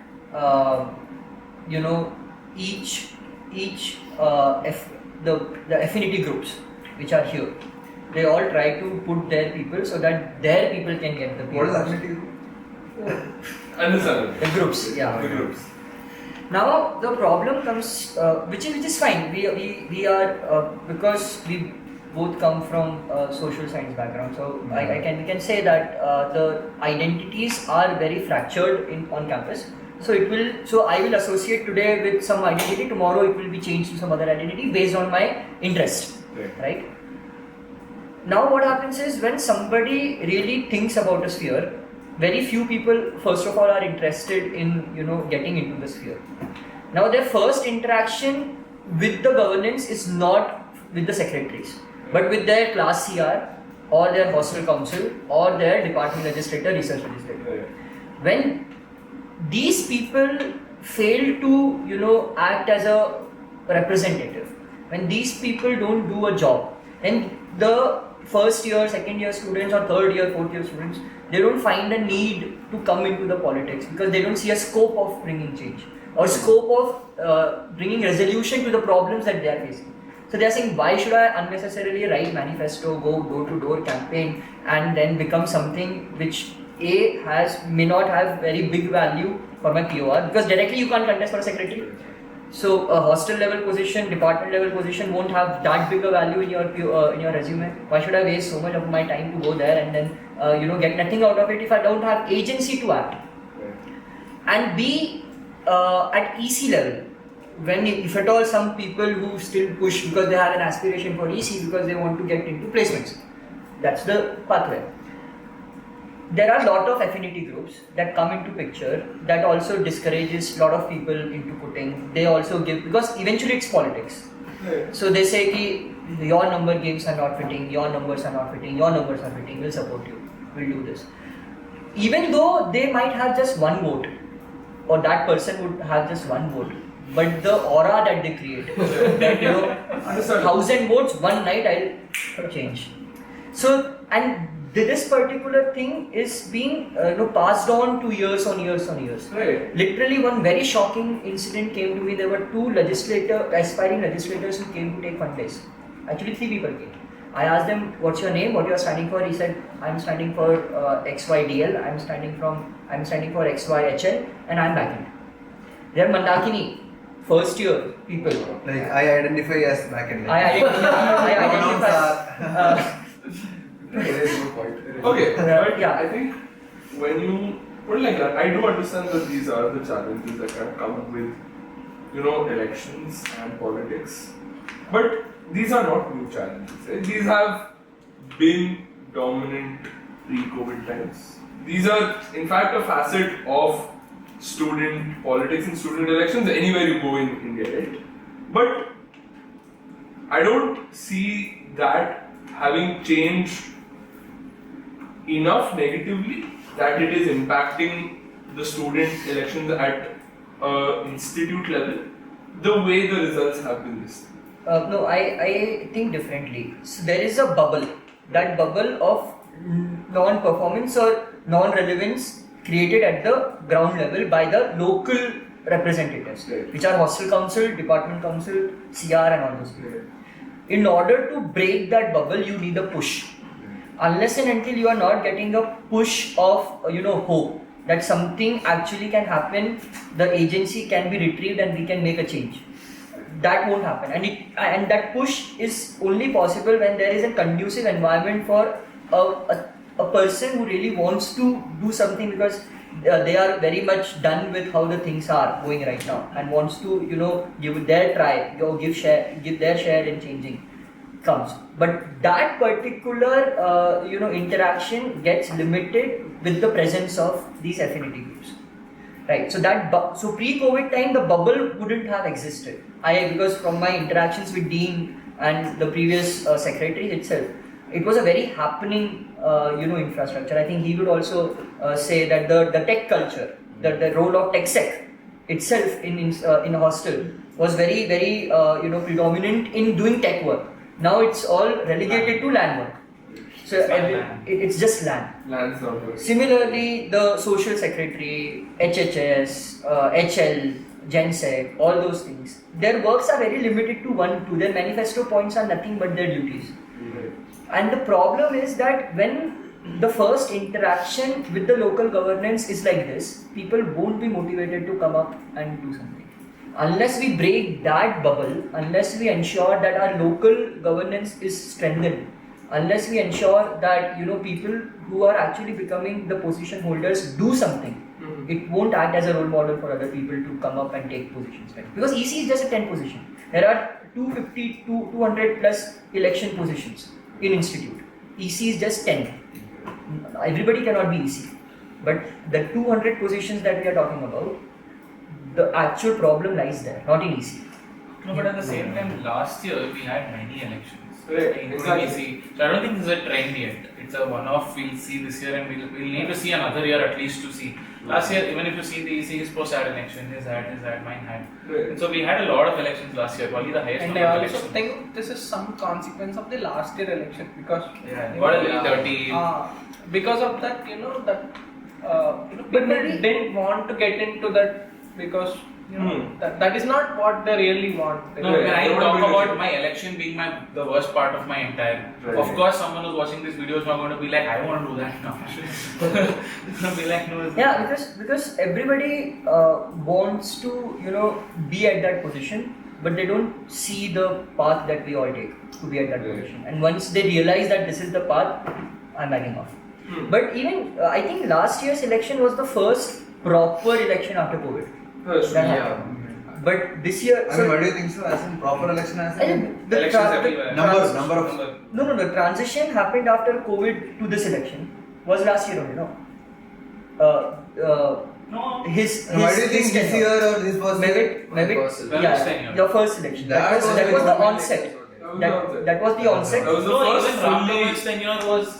No, Santoshi was also then. Santoshi began off. No, I'm saying local level. A lot of positions were vacant. So I'm not talking about EC. EC will always have positions. Right. So you're saying I'm local talking level. ground level. So when his position came up, Right. as in, I'm sorry, I'm referring to your first election, which was 2022 election. Right. When 22 election came up, Still it in was that an election- onset. Yeah, but still in that election, not many posts were like hostel posts were contested. Like Many were by- vacant. Many are vacant. Many were vacant, but many were contesting. It's an onset. We reached peak this year, our tenure. We reached the peak, and now we are seeing a downturn because nothing concrete people see in the local governance. Unless you strengthen the local governance, the election positions will be vacant. 17 RLs are not there. 3 DLs are not there. 9 hostel, no position is there. You imagine 9 hostels not having any position. That's like 9 sevens or whatever it is. Yeah. So plus 17 department legislators. The SLC strength in my tenure is 57. because 3 people are not nominated, and that strength will become 61 with the addition of RL of DSAI. Out of that 61 people, now it's just 37. You see, it's I think there's not enough respect for the Local. HLs, DLs and the hostel secretaries yes. among people. I think what's happening is people don't respect that position and therefore don't want to be in that. Exactly. So I said that They think it's a very like Jen Chota Kam, I don't want to do that. EC there might still be I some think sort of- HLDL when compared to this SOCs at Techsoc. yeah, comparatively higher. True, but but even- overall, like still there are a lot of people who don't consider those also as good. HLDL because they're part of FLC, they have a vote. At least that way there's something. But Some like voices hostel there. council, They have a But party. even in RL, I'll tell you, again, there was the issue that I faced after talking to some people was, an RL, by virtue of being a PhD MS scholar, have to go through, that entire process of election, manifesto, feasibility, withdrawal, this, that and all. Then there are some RLs who can easily be nominated by their HOD without going through all this process.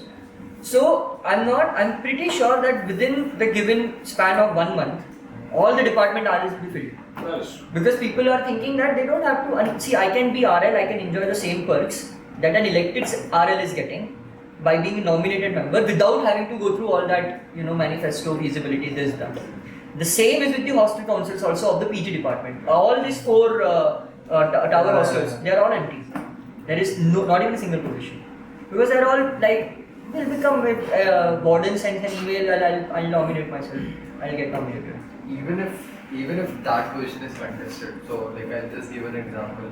So previously a person who was contesting for speaker, he, just because he wanted votes for himself in that election, he got people to put for that RL post, and he was the only one who prepared their manifesto and feasibility. Do we all know who this person is? Yeah. Most likely. Yeah. So he was the only one who prepared the manifesto and feasibility report for them. The job of that RL was just to contest. So that is, I guess, a problem. Another problem which I can say is that like. But I think that's very smart. Honestly, I think that's very smart. Yeah, that is smart. That's very clever. That's very clever. Like that is defeating the purpose. Yeah. It's clever, but then that means there needs to be a systemic change. Right? The systemic change is what we are trying to bring through Doge. And like I think so, I have seen both sides of the equation from like contesting for a post, both an election and an unanimous post. And I can safely say that when I, as a candidate, was contesting an election, those 1.5 to 2 months were very difficult for me. Okay. But this time when I was unanimous, I was majorly focused on fund days. That was that was the only pain part. Nothing else was a pain part. But that part of if I have an opponent against me, I think that is a very big driving force in like pushing Yunan positions. I think Even in hostels, like not just executive council positions, even hostels, because that phase itself people don't want to face. Even if they have good intentions for the sphere, they don't want to go through that process. And I think apart from the candidate, nobody wants to be Yunan. Nobody wants any position to be Yunan. Because they want fun. Because and this year, the problem with the EC soapboxes came only because there were not much elections. Right. Because I think what he would have enjoyed was the wave of elections of other spheres that he did not have to go through. So people were focused on those elections, they'll come for soapbox of those elections, they'll be focusing heavily on those elections, that's it. This year, since majority of the positions, I think 5 positions were Yunan. Yeah. So then everybody was, nitpicking, what EC is this? And like he also said, if you are in Yunan, then I'm pretty sure all of them would have had their due diligence done. But this year, many candidates did not do that. Yeah, When they I were think, Yunan. this year it was pretty bad. Like even though like earlier what used to happen is that even if a person used to be a unanimous candidate, they made sure that at least their fund days are covered. The fund days of at least reaching out to the EC. That is the basic thing which you should do. That is something which that used to be respected, but that was completely broken this year. I mean, it goes both the ways. Like people, so our schedules also won't match all the time other than fun days. But I think, Someone was ghosted. some of us ghosted some people also. I mean, Yeah. as a candidate, reach out like 3-4 times. So it's fine. in election, right, there are some people who inherently love the process of an election. I know he does. I know Mehmet did. There are some people who just find thrill in the entire process. There are other people who cannot stand an election and who will just. There's a lot of frustration that comes. I'm one of them. I can say in hindsight it was a great experience and all of that, but it put me back in that time I started crying. So that process pushes out a lot of people. Pushes out the entire group of people who don't like an election, who don't like the process of an election, or especially at least the way it's done. Or it I don't think you happens. can complain about that. That's how it's. Yeah, I'm just You either highlighting eat it. or you get eaten. Yeah, so I'm just highlighting it. That is one reason why a lot of people just choose not to go there. So some people will like doing an election even if you vote 4 candidates against them because they like the process they'll come. See, and I agree with him saying this year even the Union candidates didn't reach out or didn't take contest, but I honestly genuinely feel like that's why in none of the soft boxes also I never asked that too many questions, because I think it's a general trend that if you ask 2018 secretary, he'll say, oh, I was the best secretary, the next guy was mid-only, and then if you ask us, he'll say, oh, we are best, the next EC, they won't know anything. So this has been continuing for 50 years. 2019 secretary will say he is the best, 2020 is bad. 2015 will say he is best, 2016 is bad. So that will keep on happening. Even the current EC will sit next year this time saying, oh, the next EC is not up to the mark, we are the best EC. So I think that's a trend. That's I a agree. trend. So you guys mentioned, right, that and we do have a general culture of fun days and all that. Maybe somewhere there's lacking. And I can't help but remark. So when I went to Kallupalli last year for this interview, I kind of engaged with the cultural affairs secretaries of most IITs, and especially IIT Kallupalli. They have a really innovative system wherein their elections happen. Most candidates stand in the pre-final year. They complete a tenure, and their final year is spent in an official position as an advisor to the incoming EC. And while it does have Do they get some paid also? benefits- No, they don't get paid. I think it's part of the job profile. Yeah. It's It's a 2-year job. It's a 2-year job basically. RAS is a 2-year job. So the former RAS Is will the be an RAS. advisor of the current RAS. Right. And again, with RAS it's a little easier because again your tenure is undefined and you can stand whenever. But for UG that's a little bit of a challenge. Do you think Insti would benefit from changing the trend so that more third-year students are standing in that position? It's Yeah. very hard for us to do that. We'll benefit for sure, but the way our teams are structured, it's very. Although we're seeing The something hierarchies. like, you need someone to come to 4th year, become a core somewhere, become placement head, this, that, and then you are only left with duals who can possibly do it. Yeah. Otherwise, you make a sacrifice somewhere in the ladder and say, okay, after core, I prefer core directly. Yeah, and I think that itself defeats the purpose of hierarchy. I literally got to know that there was one person from Mandakini who said that I'll support you in election if you give me core position of that. A first year person is aspiring for core because it's the position, the hierarchy itself is undermined. They said there is no work, there is no need for you to learn as a coordinator, then a super coordinator or whatever, and then become core or then become secretary. No. So that entire hierarchy has been compromised, it's been undermined. Now in Kharagpur, the problem with third year structurally is because most of the third year students will sit for interns also. So they would also not prefer, putting 2 months, 3 months of their, semester into the election process because they have to prepare for their internships. The why it works for a dual degree student or a 4th year this thing is because dual degree might have already gone through the intern process once. Right. So they have an idea how they can manage it. So they'll figure it out. A 4th year has nothing to do with intern. Has to do with the placements. So that particular period of 2 months is free. They can devote. So that is why this process won't work. And considering the way our structure works, it would be very difficult for us to limit positions to third year or pre-final year. Like if I take the case of my sphere, I can't even imagine a pre-final BTech even contesting for the post of AS. AS. Like that was one thing which I also figured it out, because he would have in the sphere only for 1 year. 1 or 2 years. So that is not possible. So it either it can be like final year BTech student who will like spend their final year as a tenure and secretary. That also I feel is not possible right now, because at least so I have been in the sphere for 3 years. Mehmet was in the sphere for 4 years. Aaromal was in the sphere for 4 years. So I think 3 or 4 year minimum, like 3 minimum is required. So that is a constraint which I have, and I guess like some other spheres also have. So those constraints prohibit People. us from. But like on that note, I would also like to put a remark to what Aaromal said. So I think politics somehow work like this everywhere. Is us being very complacent that we can't do anything in institute because that's how things are everywhere.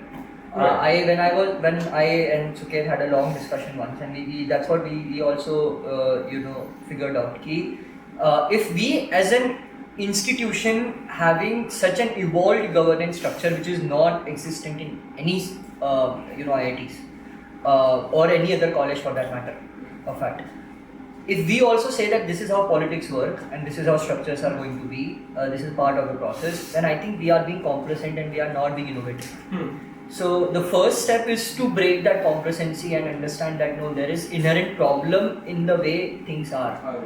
So once we acknowledge that no, the way elections are held, the way affinity groups function, the way candidates are being groomed, and the way they are being motivated to put is a very, very vicious, faulty circle that needs to be broke. That needs clear revampment. Nothing can happen. That complacency needs to go away. See, I would disagree. I would say 10 years later, still IIT Madras, there will be some core backends, there will be some people like... No, it would be there. Affinity groups will be there. But I'm saying structurally, if we can think of, let's not limit our thought process itself by saying that this is how things will be. But structurally, if we can figure out a way to reduce the impact of those affinity groups over candidates or over elections, some structure. For that, I mean, like if you take the case of a regular student, so when he is actually going to the polling booth, you just see the list of positions that he will be voting for. His hostel, department, EC. and the EC. Okay, so the number of posts are too much, and like everyone can agree that when we are as normal students, we don't even see all of the manifestos. No one sees the manifesto feasibility. What a general student won't see. I can see myself. So that is the case. So in that case, when an affinity, like a person from an affinity group will reach out to you and say that okay, anyways, the candidate also knows that these people won't go. If someone tells them on the day of voting or before the day of voting that he'll go and vote for this person, they'll go, then he'll respect that person. So that is also a very big reason why as Kesav said that 10 years later down the line it will stay the same, because people most of the Janta is not concerned enough to go through the manifestos and then make an informed decision. It's for almost everyone, it's whatever their friends are saying or whatever some. No, it is not Janta also. Like you take any election, any politics, the moment that humans have free will or they are together, mob mentality kicks in. It is how humans... No, true. The mob mentality will kick in. In fact, the affinity groups will continue to have a significant impact over polarizing the votes. But perhaps I am saying the question that you are raising, the way in which elections are held, you are contesting on manifesto and feasibility. What if we change something in that itself? No, I think what he's getting to is, for example, last year all of our campaign period was 18 days long. This year the campaign period was much shorter. I think the 6 days, 7 days, something like that. But in that also 1 or 2 days are quizzes. So folks wouldn't really do much. And the effect or the impact that the package would have last election was significantly lesser, because 18 days is enough time for a candidate to go show his face everywhere, right? I hit many touch points. Thrice as many touch points last year while campaigning compared to a candidate this time. So now, let's say I'm a voter, I have had a chance to interact with all the 3 candidates or 2 candidates of a particular post. I have my own opinion about these candidates, even if I don't have the patience to go through the manifesto. I've met this guy at the mess, that guy's come to my room. Both of them I've met because there was enough time. Now I will make my own decision. Even if you come and tell me something else, I might think about what you told me, but I still have my own opinion, right? So I will go vote for who I want to vote, or at least more likely to do that. If I have not met those two candidates, then I'm more likely to listen to someone who tells me saying, I don't know. So I'll just listen to what you are asking me to do. So one thing when like he's saying we could change something is say long campaign periods. Give the candidates the opportunity to go meet as many people as possible, and now all of those people will not be influenced by someone else but will take their own point. In fact, I would also go on to an extent to increase the impact of this campaigning by reducing the positions which are there in the elections. So 18 positions if I have to vote for, then it's a very big thing. Even in MP, MLA election, it's just one person. You just vote for one position of like let's say 10 different, even if 10 different people are there, you know who you want to vote for, but one position you cast a vote, you come. 17 votes, how do you expect, or 17 decisions, how do you expect it? You don't expect a student to.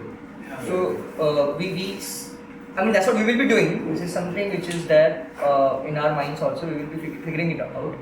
But perhaps one thing to effectively implement that, reduce the polarization of the voters through the affinity groups by increasing the campaigning period would work beautifully, and the number of position itself is reduced to a significant aspect.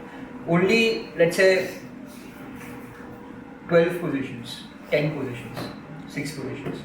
Like one more interesting take to this will be what a student considers his value of vote to be.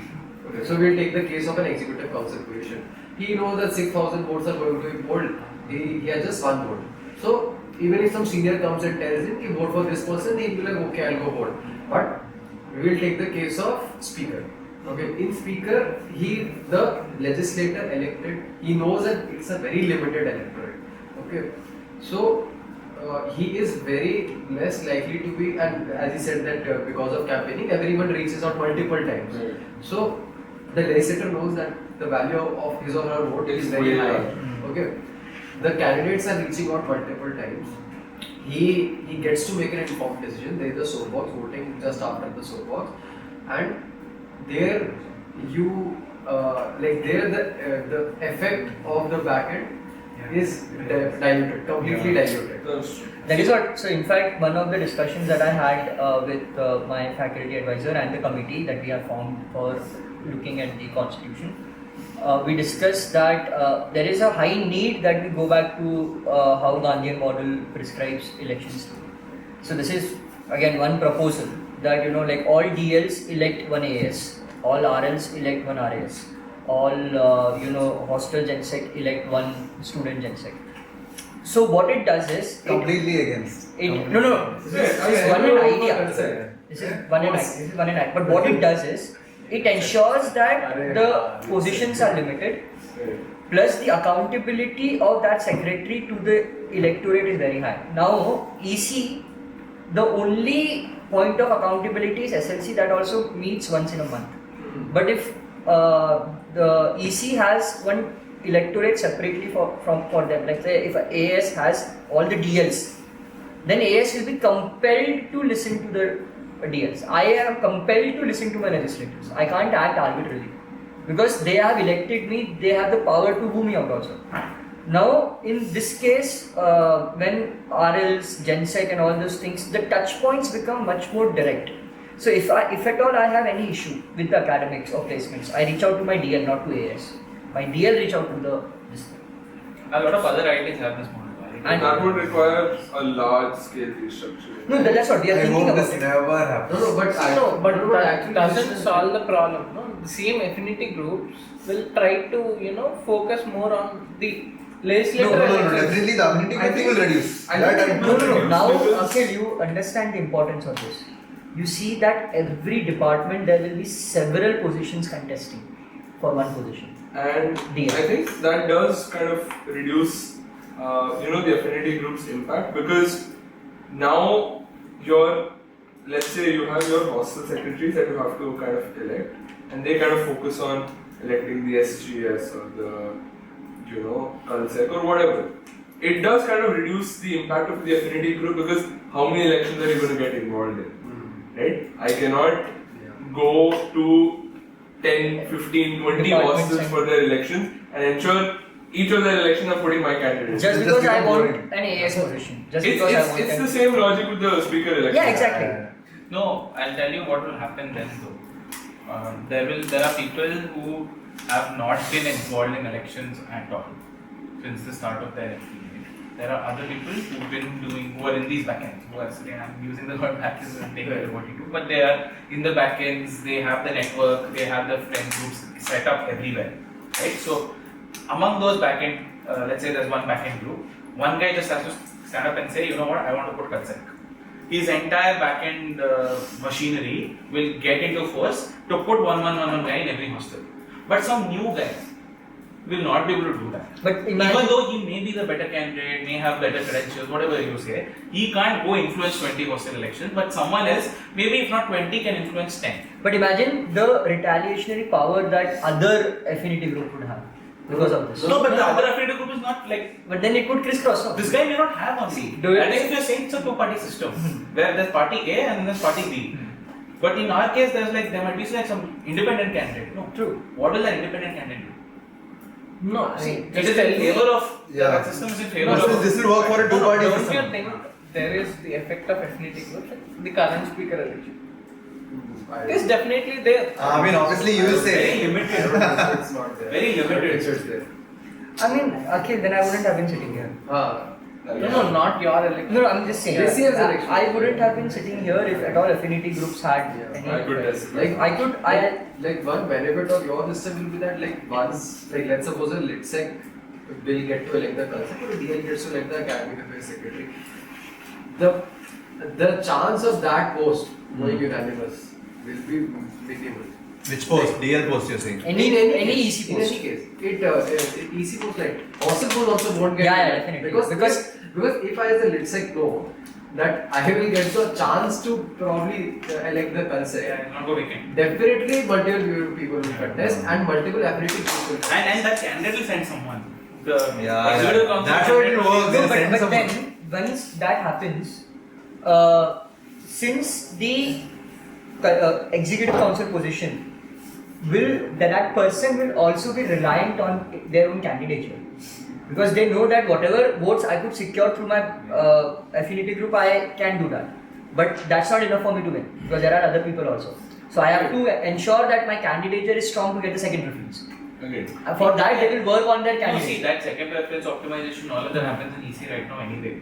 What I'm saying is, that system is in favor of backends.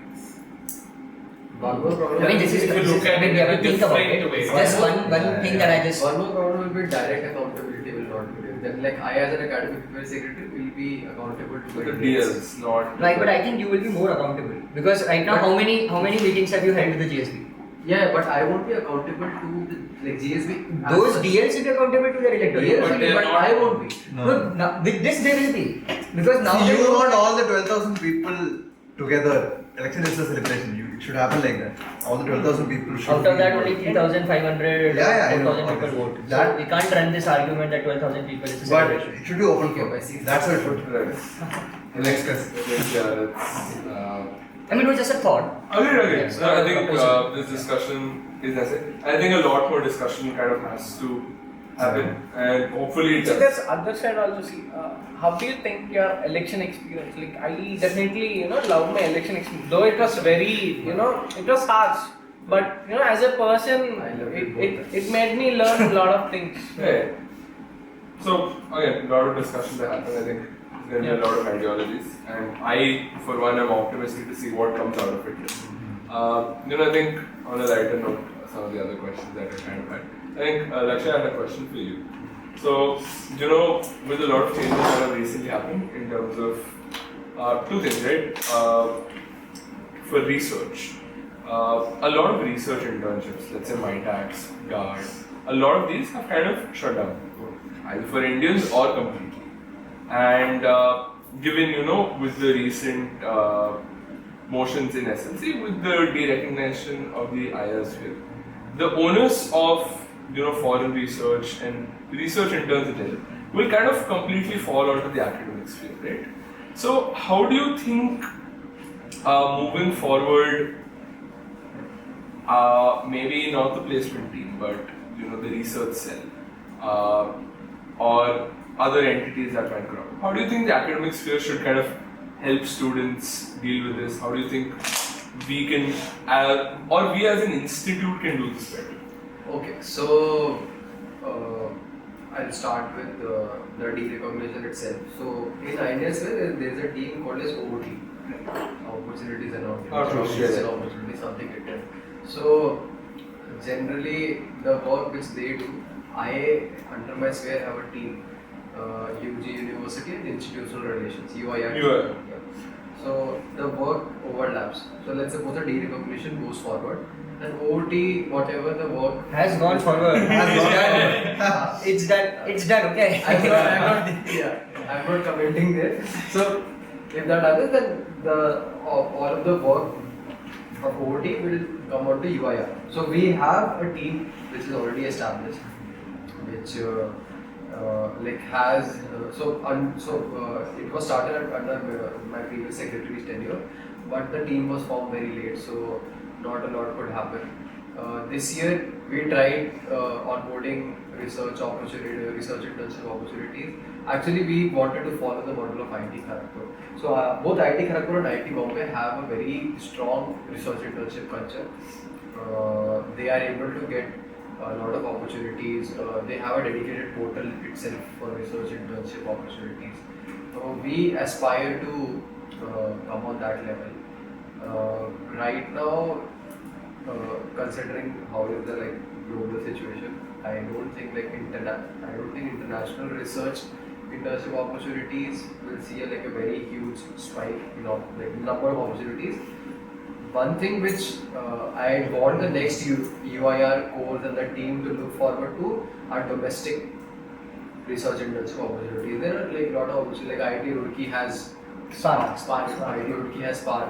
ISB also has something. So that is somewhere I'd want my team to look forward to. And within institute, I remember when I joined the campus, Ishan used to have this initiative called as Team Up. So Team Up initiative was there. So I remember I joined, I had applied through that Team Up portal they had, and I had been selected under Professor Jitendra Saarang, Chemical Engineering Department. So that was actually the first flavor I had of actual research. So I really want those things to happen moving forward. Students should get the option, YRF is already there. YRF is there, but the number of students who should be working under professors, I personally think can increase, and I think students will benefit from that also. I think my next question again is a little more on the serious note. So all of you have been in Insti for at least 3 years, 4 years at this point. Over the last few years, we've seen not just us, but many premier institutes across India kind of struggle with mental health in students, kind of struggle with how help is provided to students, the kind of avenues available. And more importantly, I think the key factor behind that, the kind of environment offered to students, the kind of pressures, the kind of burdens, that has definitely been on the rise. Added to that, you have the current global job recession going on. Your research opportunities are on a decline. Acceptance rates for universities abroad are very low this year. I think those are all contributing to paint not a really good picture of student mental health in Insti right? What do you think, how do you think we as an institute should tackle this, can tackle this? And we already have bodies like Mitra, we have bodies like Sati, we have the Wellness Center. But in spite of all of these, we still do face challenges. We still do see students succumbing to mental health pressures, right? So something's going wrong, right? And you in your spheres have seen challenges come up. So what insights do you think your tenure has given or your 4 years as a student in Insti have given you? Where do you think we need to do better? I think 2 more with the DJ rates can solve that problem. We'll do 1 more week of with the DJ rates. Everything will be good. I think I think it also like important component here is the expectations part. As you said that opportunities are reducing like that. So generally, I personally feel that the culture of seniors transfer information to the juniors. That really helps the juniors get grounded in reality. That what is the actual situation going on, and that I feel has reduced. I remember like when I joined Insti, my 19 batch seniors, they told me a lot of stuff. Of which I had like very different like viewpoints. So some things I used to feel would have been very easily achievable for me as a meta student. But in reality, it's very difficult for a general meta student to get that opportunity.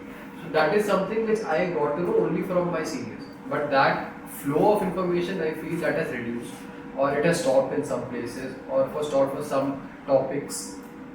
So I think that one. So if the students at the first starting itself are grounded in reality, that also helps them like face their upcoming semesters. So that is one point I'd like to make. You were thinking about something, no? Me? No, I think Sathi as a team needs to be strengthened a lot. I think if there is one team in this entire institute that I can think of who can take the burden of solving this issue is just Sathi. Because for the mere reason that Sathi's connection, the model of Sathi itself is coming down till the ground level.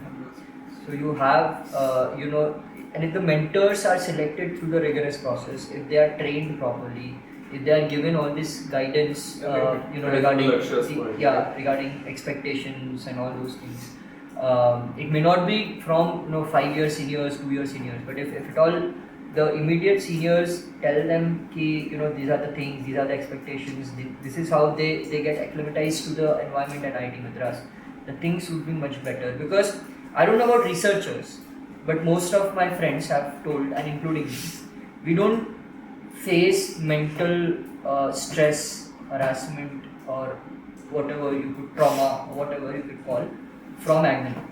We face it from our peers. Right. We face it from our class groups, our friends, our acquaintances. And the clear reason is because of the conflict of interest. There is clear-cut conflict of interest in this competitive environment. I think that needs to be eased down a lot. It's a very big statement, far-fetched idea, utopian idea rather I would say. But anything that can be close to that goal is through Sathi. If Sathi is strengthened in this institute, the way Sathi has been performing this year is really nice. But if more structural changes in Sathis are made, and if things are... Why do you think Sathi performed well this year? Just because of 2-3 events, or you actually... No, just because Sathi did not perform last year. Correct. So relatively, Sathi has done something this year. Yeah. Whether it has translated into, because mere events won't fetch anything. It's not about you put DJ. He said put DJ. I know just on a lighter note. Yeah. But just because doing some therapy, anger management, this and that won't solve the purpose at ground. You need to reach out to the people on ground, and that is only possible through mentors. Because mentors oversee only 4 people, 5 people. It is easier for them to act as a touch point and check all of them. But for us to conduct one event, for SGS to conduct one event for mental wellness and expecting all 8,000, 9,000 people to show up for it, it's just not possible. Events won't help in this manner. Like Sathi, like he's saying, when the administration tried the what was that program? No, we have a prof mentor, advisor, faculty advisor. Yes, they started the thing with Kushal meeting. Ran well for some time. I don't know. I'm sure a lot of Kushal that interactions are still running well with some advisors and their students, but most of them have sort of stopped again. That was again, I think, if it goes really well, that has a potential of if the advisor is really welcoming, friendly with the students, does not make it seem like it's the student's fault always, and all of that, then it's a great place for some students to vent out, because some of them may not be very willing to. The trust that you have towards a professor is more than the trust that you have towards a senior or a peer or something, because you have the fear that they'll go tell someone else. While that is there, on the other side, there's relatability with the student. So that if you have both, some issues you communicate here, some issues you communicate there. You provide that ecosystem, but at the same time, it's also necessary for the students to go seek help, right? So for that, you have to make it welcoming enough everywhere. Events I don't think help. Yeah. If Sati conducts events, some may be with some intention, but I'm completely against these guys conducting events and saying anger management, right? It's Someone like who's you do really a angry fashion show for sustainability. He's not going to come there. Right, exactly. In fact, Someone who's really going through something is not going to come to an event saying this will help me. I'm angry, I'll come. Right. More importantly, I think Sati is there, but he brought up Kushal. So it's very important to address that. I think Kushal has great potential. Kushal, yes, but it has not been used to its potential. I mean, there are several faculties who, just because they want to enter something in the Kushal portal, they are connecting with the students over a mail. In my department, with me right now. yeah. My only request is if you're doing Kushal, don't do in SRR. Take us somewhere out. Why are you No, I'm saying taken. I don't agree. That is what. I haven't been even taken. Your on problem this. is the mess. Ah. Other people's problem is the It's email. not happening. It's Yeah. email. Oh, It's just an email. If you For have me, any it's just problem, an email. That's if it. you have any problem, come and see me in my office from 3 to 4 p.m. Yes. That's not how you work. See, the idea is good, but the actuality, potential and actual, there is a huge gap. And that gap is because of the inconsistencies in the implementation part. Right. So while admin needs to, strengthen the Kushal screws, here students have to strengthen the Sati screw. And if both of them start working to the idea with which they were, conceived, I think things would be better, much better. I think that also kind of brings me to another gen question that I have for you. I think as secretaries, you've throughout your tenure faced a lot of criticism, faced a lot of backlash, lot of anger directed towards you guys. How have you guys managed to make it work in spite of that, through that? Some of you might take it as an inspiration to work harder. Some of you keep working in spite of that. How has the story, how has the journey been for you? Do they have one more battery or? Okay. See, as we discussed earlier, there are two perspectives here. One is the GSB perspective and one is the EC perspective. Yeah. So obviously, when you are in this, you know that there are few things the GSB members don't know. So it's for you to you'll have to have the full idea of what you are doing, and you have to have that conscious of whether it's right or not wrong. Definitely you'll have to take the constructive feedback, but at the end, if I start listening to every GSB member, that doesn't make sense because they have very limited perspective. So sometimes you have to trust your gut feeling, because you are here because of some process. For me, it's more the anger doesn't come from GSB. GSB doesn't care much. Yeah, that's what. Reminds me- Anger doesn't count. The anger comes from my own team members. Yeah, that's for our sphere. Yeah, because those are the people that care. Now there'll be conflicts, there'll be certain things that they want you to do, but you are against that. You want them to do, but they are against it. So every time someone wants to do something new, there might be disagreement. Someone is used to some autonomy. Now suddenly they don't have that autonomy because the secretary, does not want it to happen and is responsible and is trying to get involved there. While the secretary sees, while I would say, I'm getting involved and I'm trying to do so much for the team, why would you push me away? While that person is like, no, you are infringing on my autonomy. I used to be an independent team. I don't want your involvement. Let me do my job. I think I can do it best. Right? So there are a lot of there's misunderstandings, and when there are, let's say, conflicts between team A, team B, you have to be extremely careful. If I say one thing this way or that way, suddenly I am a team A party member. Team B does not, is like, no, this guy, we always knew he'd support this team or whatever, right? So and while being diplomatic, it's very hard to solve problems. You know this should happen, but if you say that, then this team will go against you, and you can't push your own team against you. You do that, and then you're done for the tenure. Now that entire team will just be, and you don't want to take the hard calls of removing people and such. So in teams like this, in spheres like this, you're stuck in places where like you have to keep your entire team happy. In 6 organizations, right? Keep everyone happy. Don't be the bad guy to anyone, but at the same time, diplomacy never solves problems. That is 100%. Diplomacy. It will maintain status quo and make everyone happy. I feel like if you're a secretary that has made everyone happy, you have not done it. Yeah, you're not done it. If you try to do anything, you will make a lot of enemies, and you just have to live with it. And they will call names. They will try to do. They'll just be against you. They will not do anything. They'll get some sort of revenge. That this. But you have to live with it at some point and just accept, either smile at it and be like, I don't know why that person is doing this, but it's okay. Or diplomacy is very overrated. It's very overrated. In my case, criticism have come. I've tried to work on them, but in most of the cases, the criticism coming from the student, I as the secretary or like as the head know that that student is criticizing, but the problem which has occurred, that is something either which was never in our hands. It never happened because we didn't want that problem to happen. So I'll take an example. So let's suppose generally some company is interviewed. Okay, some student was called for an interview at 9 a.m. Okay, when he comes, the HR comes and tells that no, your interview is going to happen at 12. Now what I as a secretary can do with this? So even if the student comes and yells at me, I understand what he or she is feeling at that point of time, but there is not much which I can do. I can talk to the company, but that does not guarantee an outcome. That is the first case. Second case is generally like when we become secretaries, we start seeing things from an overall perspective. Because when we talk to various stakeholders, the GSB does not see that. So if they have any criticism, at that point of time, they would not be able to see the benefit out of that whatever initiative or anything which is there. But we as secretaries have envisioned, okay, at this point of time, it might be a problem.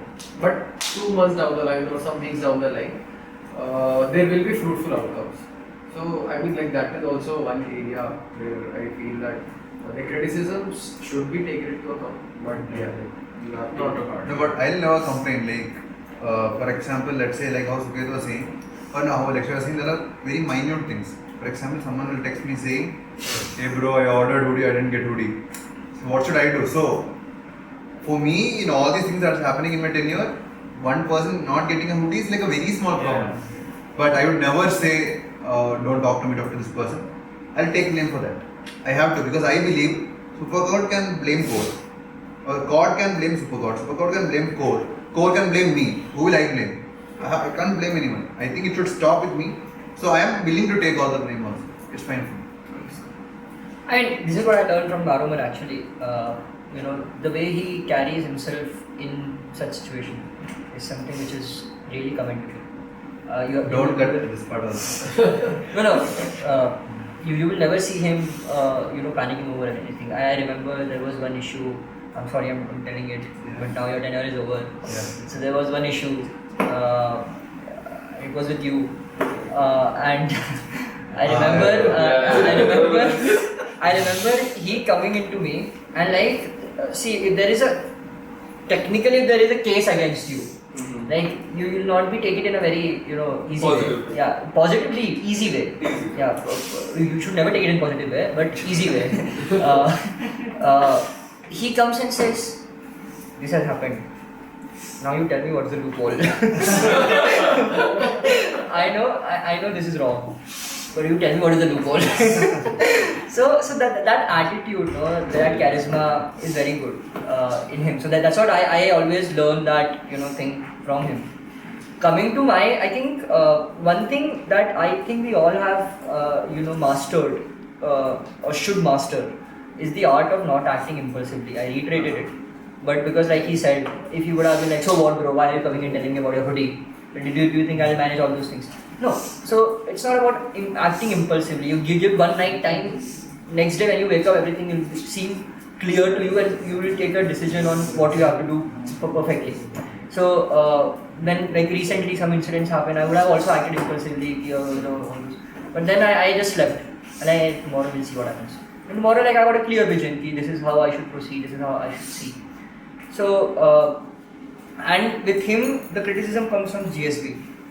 With him the criticism comes from his team. With me the criticism comes from my previous people.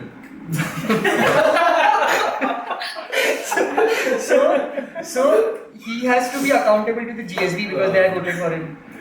He has to act diplomatically to the team because he can't take the hard call of removing them. What should I do? What can I do? I have no option. So You don't have reasons. No. I have to. Otherwise, it's non-performance of duty. No. So I have to respond to mails. So I'll do that. But then I realized, okay, fine. So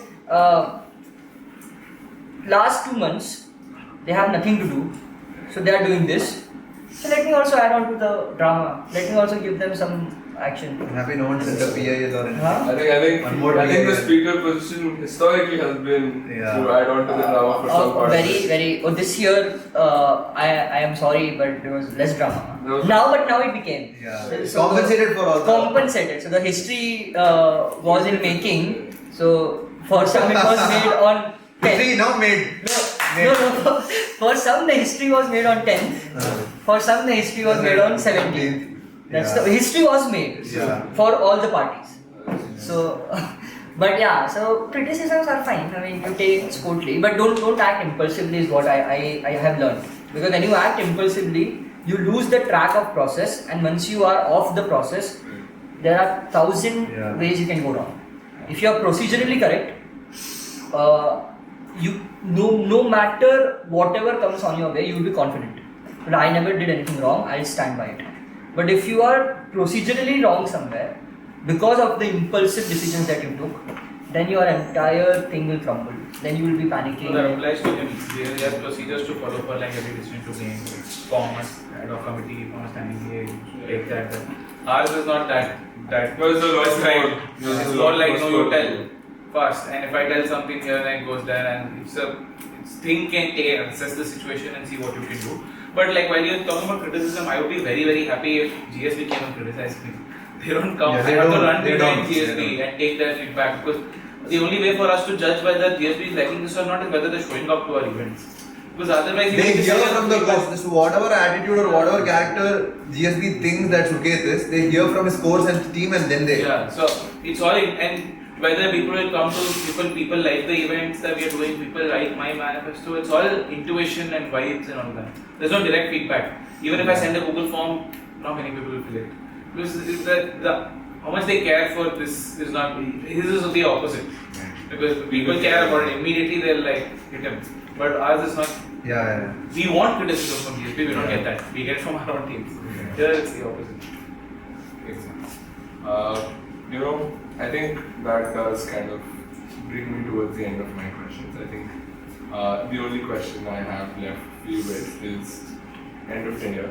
What's one message you'd like to pass on, either to the next EC, to the GSP in general?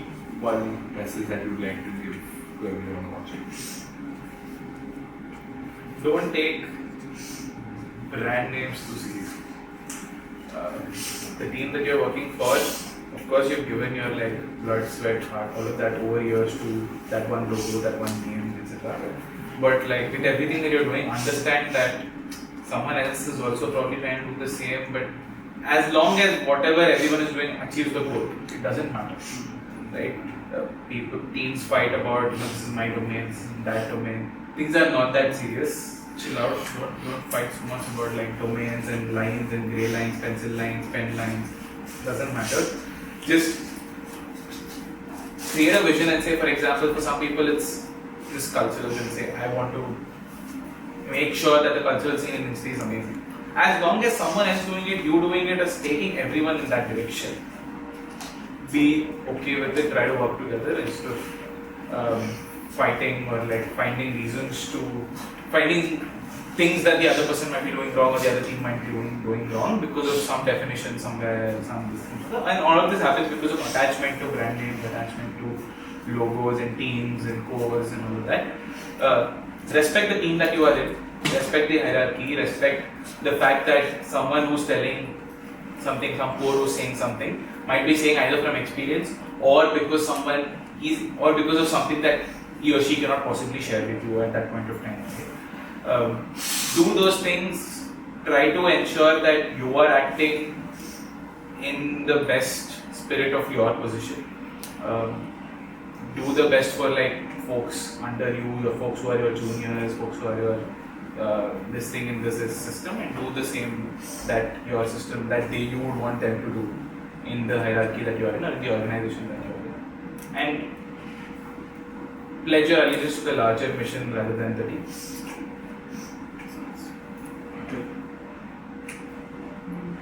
See, the main thing all the GSP members would expect from you is, of course, the mess food. And one of my manifesto point, which is including snacks. So through this, I'll promise them that this is going to happen. We are going for tenders. The menu is going to change drastically. So of course the final years cannot see it, but you know, the people who are in third year, second year, and first year hope for a positive change. Sure. Just to the next EC, if anything I would like to share as a fun day will be that no matter what happens, whatever goes down, you should be the last person to panic. And it applies to all secretaries. Even when you don't have a plan, you have to act like you have a plan. Even when you don't have any clue what you're going to do next or where the money is going to come from or how you're going to act, you act like you have everything sorted. And because you are the last person your team is reaching out to, if they feel like you're also panicking, then it's done. So make sure that you might not be in control of the situation, but you can be. It's just a matter of mindset. To GSB, my only message that something very important I want to convey is, sorry, this thing is never going to come performing. So my message is to all of the upcoming academic affairs secretaries, and I'd want to look into the camera while So to all of the upcoming academic affairs secretaries, you have to be vigilant. Vigilant in what sense? With respect to the independentness of the placement team. The placement team till now has been a very student-focused team, and the power of the student reps is very high. And in the future, if the admin tries to reduce your power or curtail your powers in any sort of way, you have to retaliate and resist in whatever way possible, because the process itself is student friendly at this level. And I personally feel that if the intervention of admin becomes too high, then the accountability and the trust of the students in the process will likely decrease. And then I don't want the central placement team to become the placement team of the Department of Management Studies, where the job of the student coordinator is just to come and manage the companies and nothing else. So yeah, that is my message. My message would be to the upcoming EC very particularly. I feel that what we could not achieve, you people should try to, which is making that common vision. And I would also go on to an extent by saying that whatever we all do in our individual capacity as secretaries or speaker should be backed by a collective will. So if at all the Saarang something goes wrong, it should be a collective responsibility of all, even though, because we all part of the steering committee. Same goes with Shastra, E-Summit, all those big events. Even in the individual events or festivals like placement or the mess issue or eatery issue and all those things, I think you people should always sit together on one table and try to come up with a solution together. What I felt this year, that all of us were running our horses in all the directions. So that also reduced our bargaining power with the admin. So once all, as an EC, if all 10 of us goes and say, okay, sir, we want this to happen, obviously our bargaining power goes very high. We can get things done. But if individually we all go and try because of our internal ego issues or because of our internal, conflict of interest or differences in opinion, the entire structure fails. The purpose of your, being a representative fails. So stick together always. Keep your ego aside. Always work with that common vision, collective spirit, and make sure that you get things done by keeping everyone in confidence. Not all of us will come in your support, but the other people will definitely have insights for you to take into consideration for anything that you are doing. For the GSB, I would say that you people are anyway doing great, so just carry on with yourself. I hope you make your secretaries accountable in the upcoming year and make sure that for placements, for their mess, for their culturals, for their tech, for their general well-being, everybody is held accountable, every secretary is held accountable, and they are made to do the work, the basic bare minimum work that they signed up to. So that's your duty, your job. All the best for all that, and thank you so much. Alright, I think that concludes my questions, that concludes my part of it. Thank you so much, guys. Thank you for taking the time out. Thank you for all your wonderful insights. Thank you for all the inside stories that GSP doesn't get to see. I'm sure it was a lovely experience, and I wish all of you the best in all your future endeavors. And to everyone tuning in, watching this, thank you so much for taking out your time.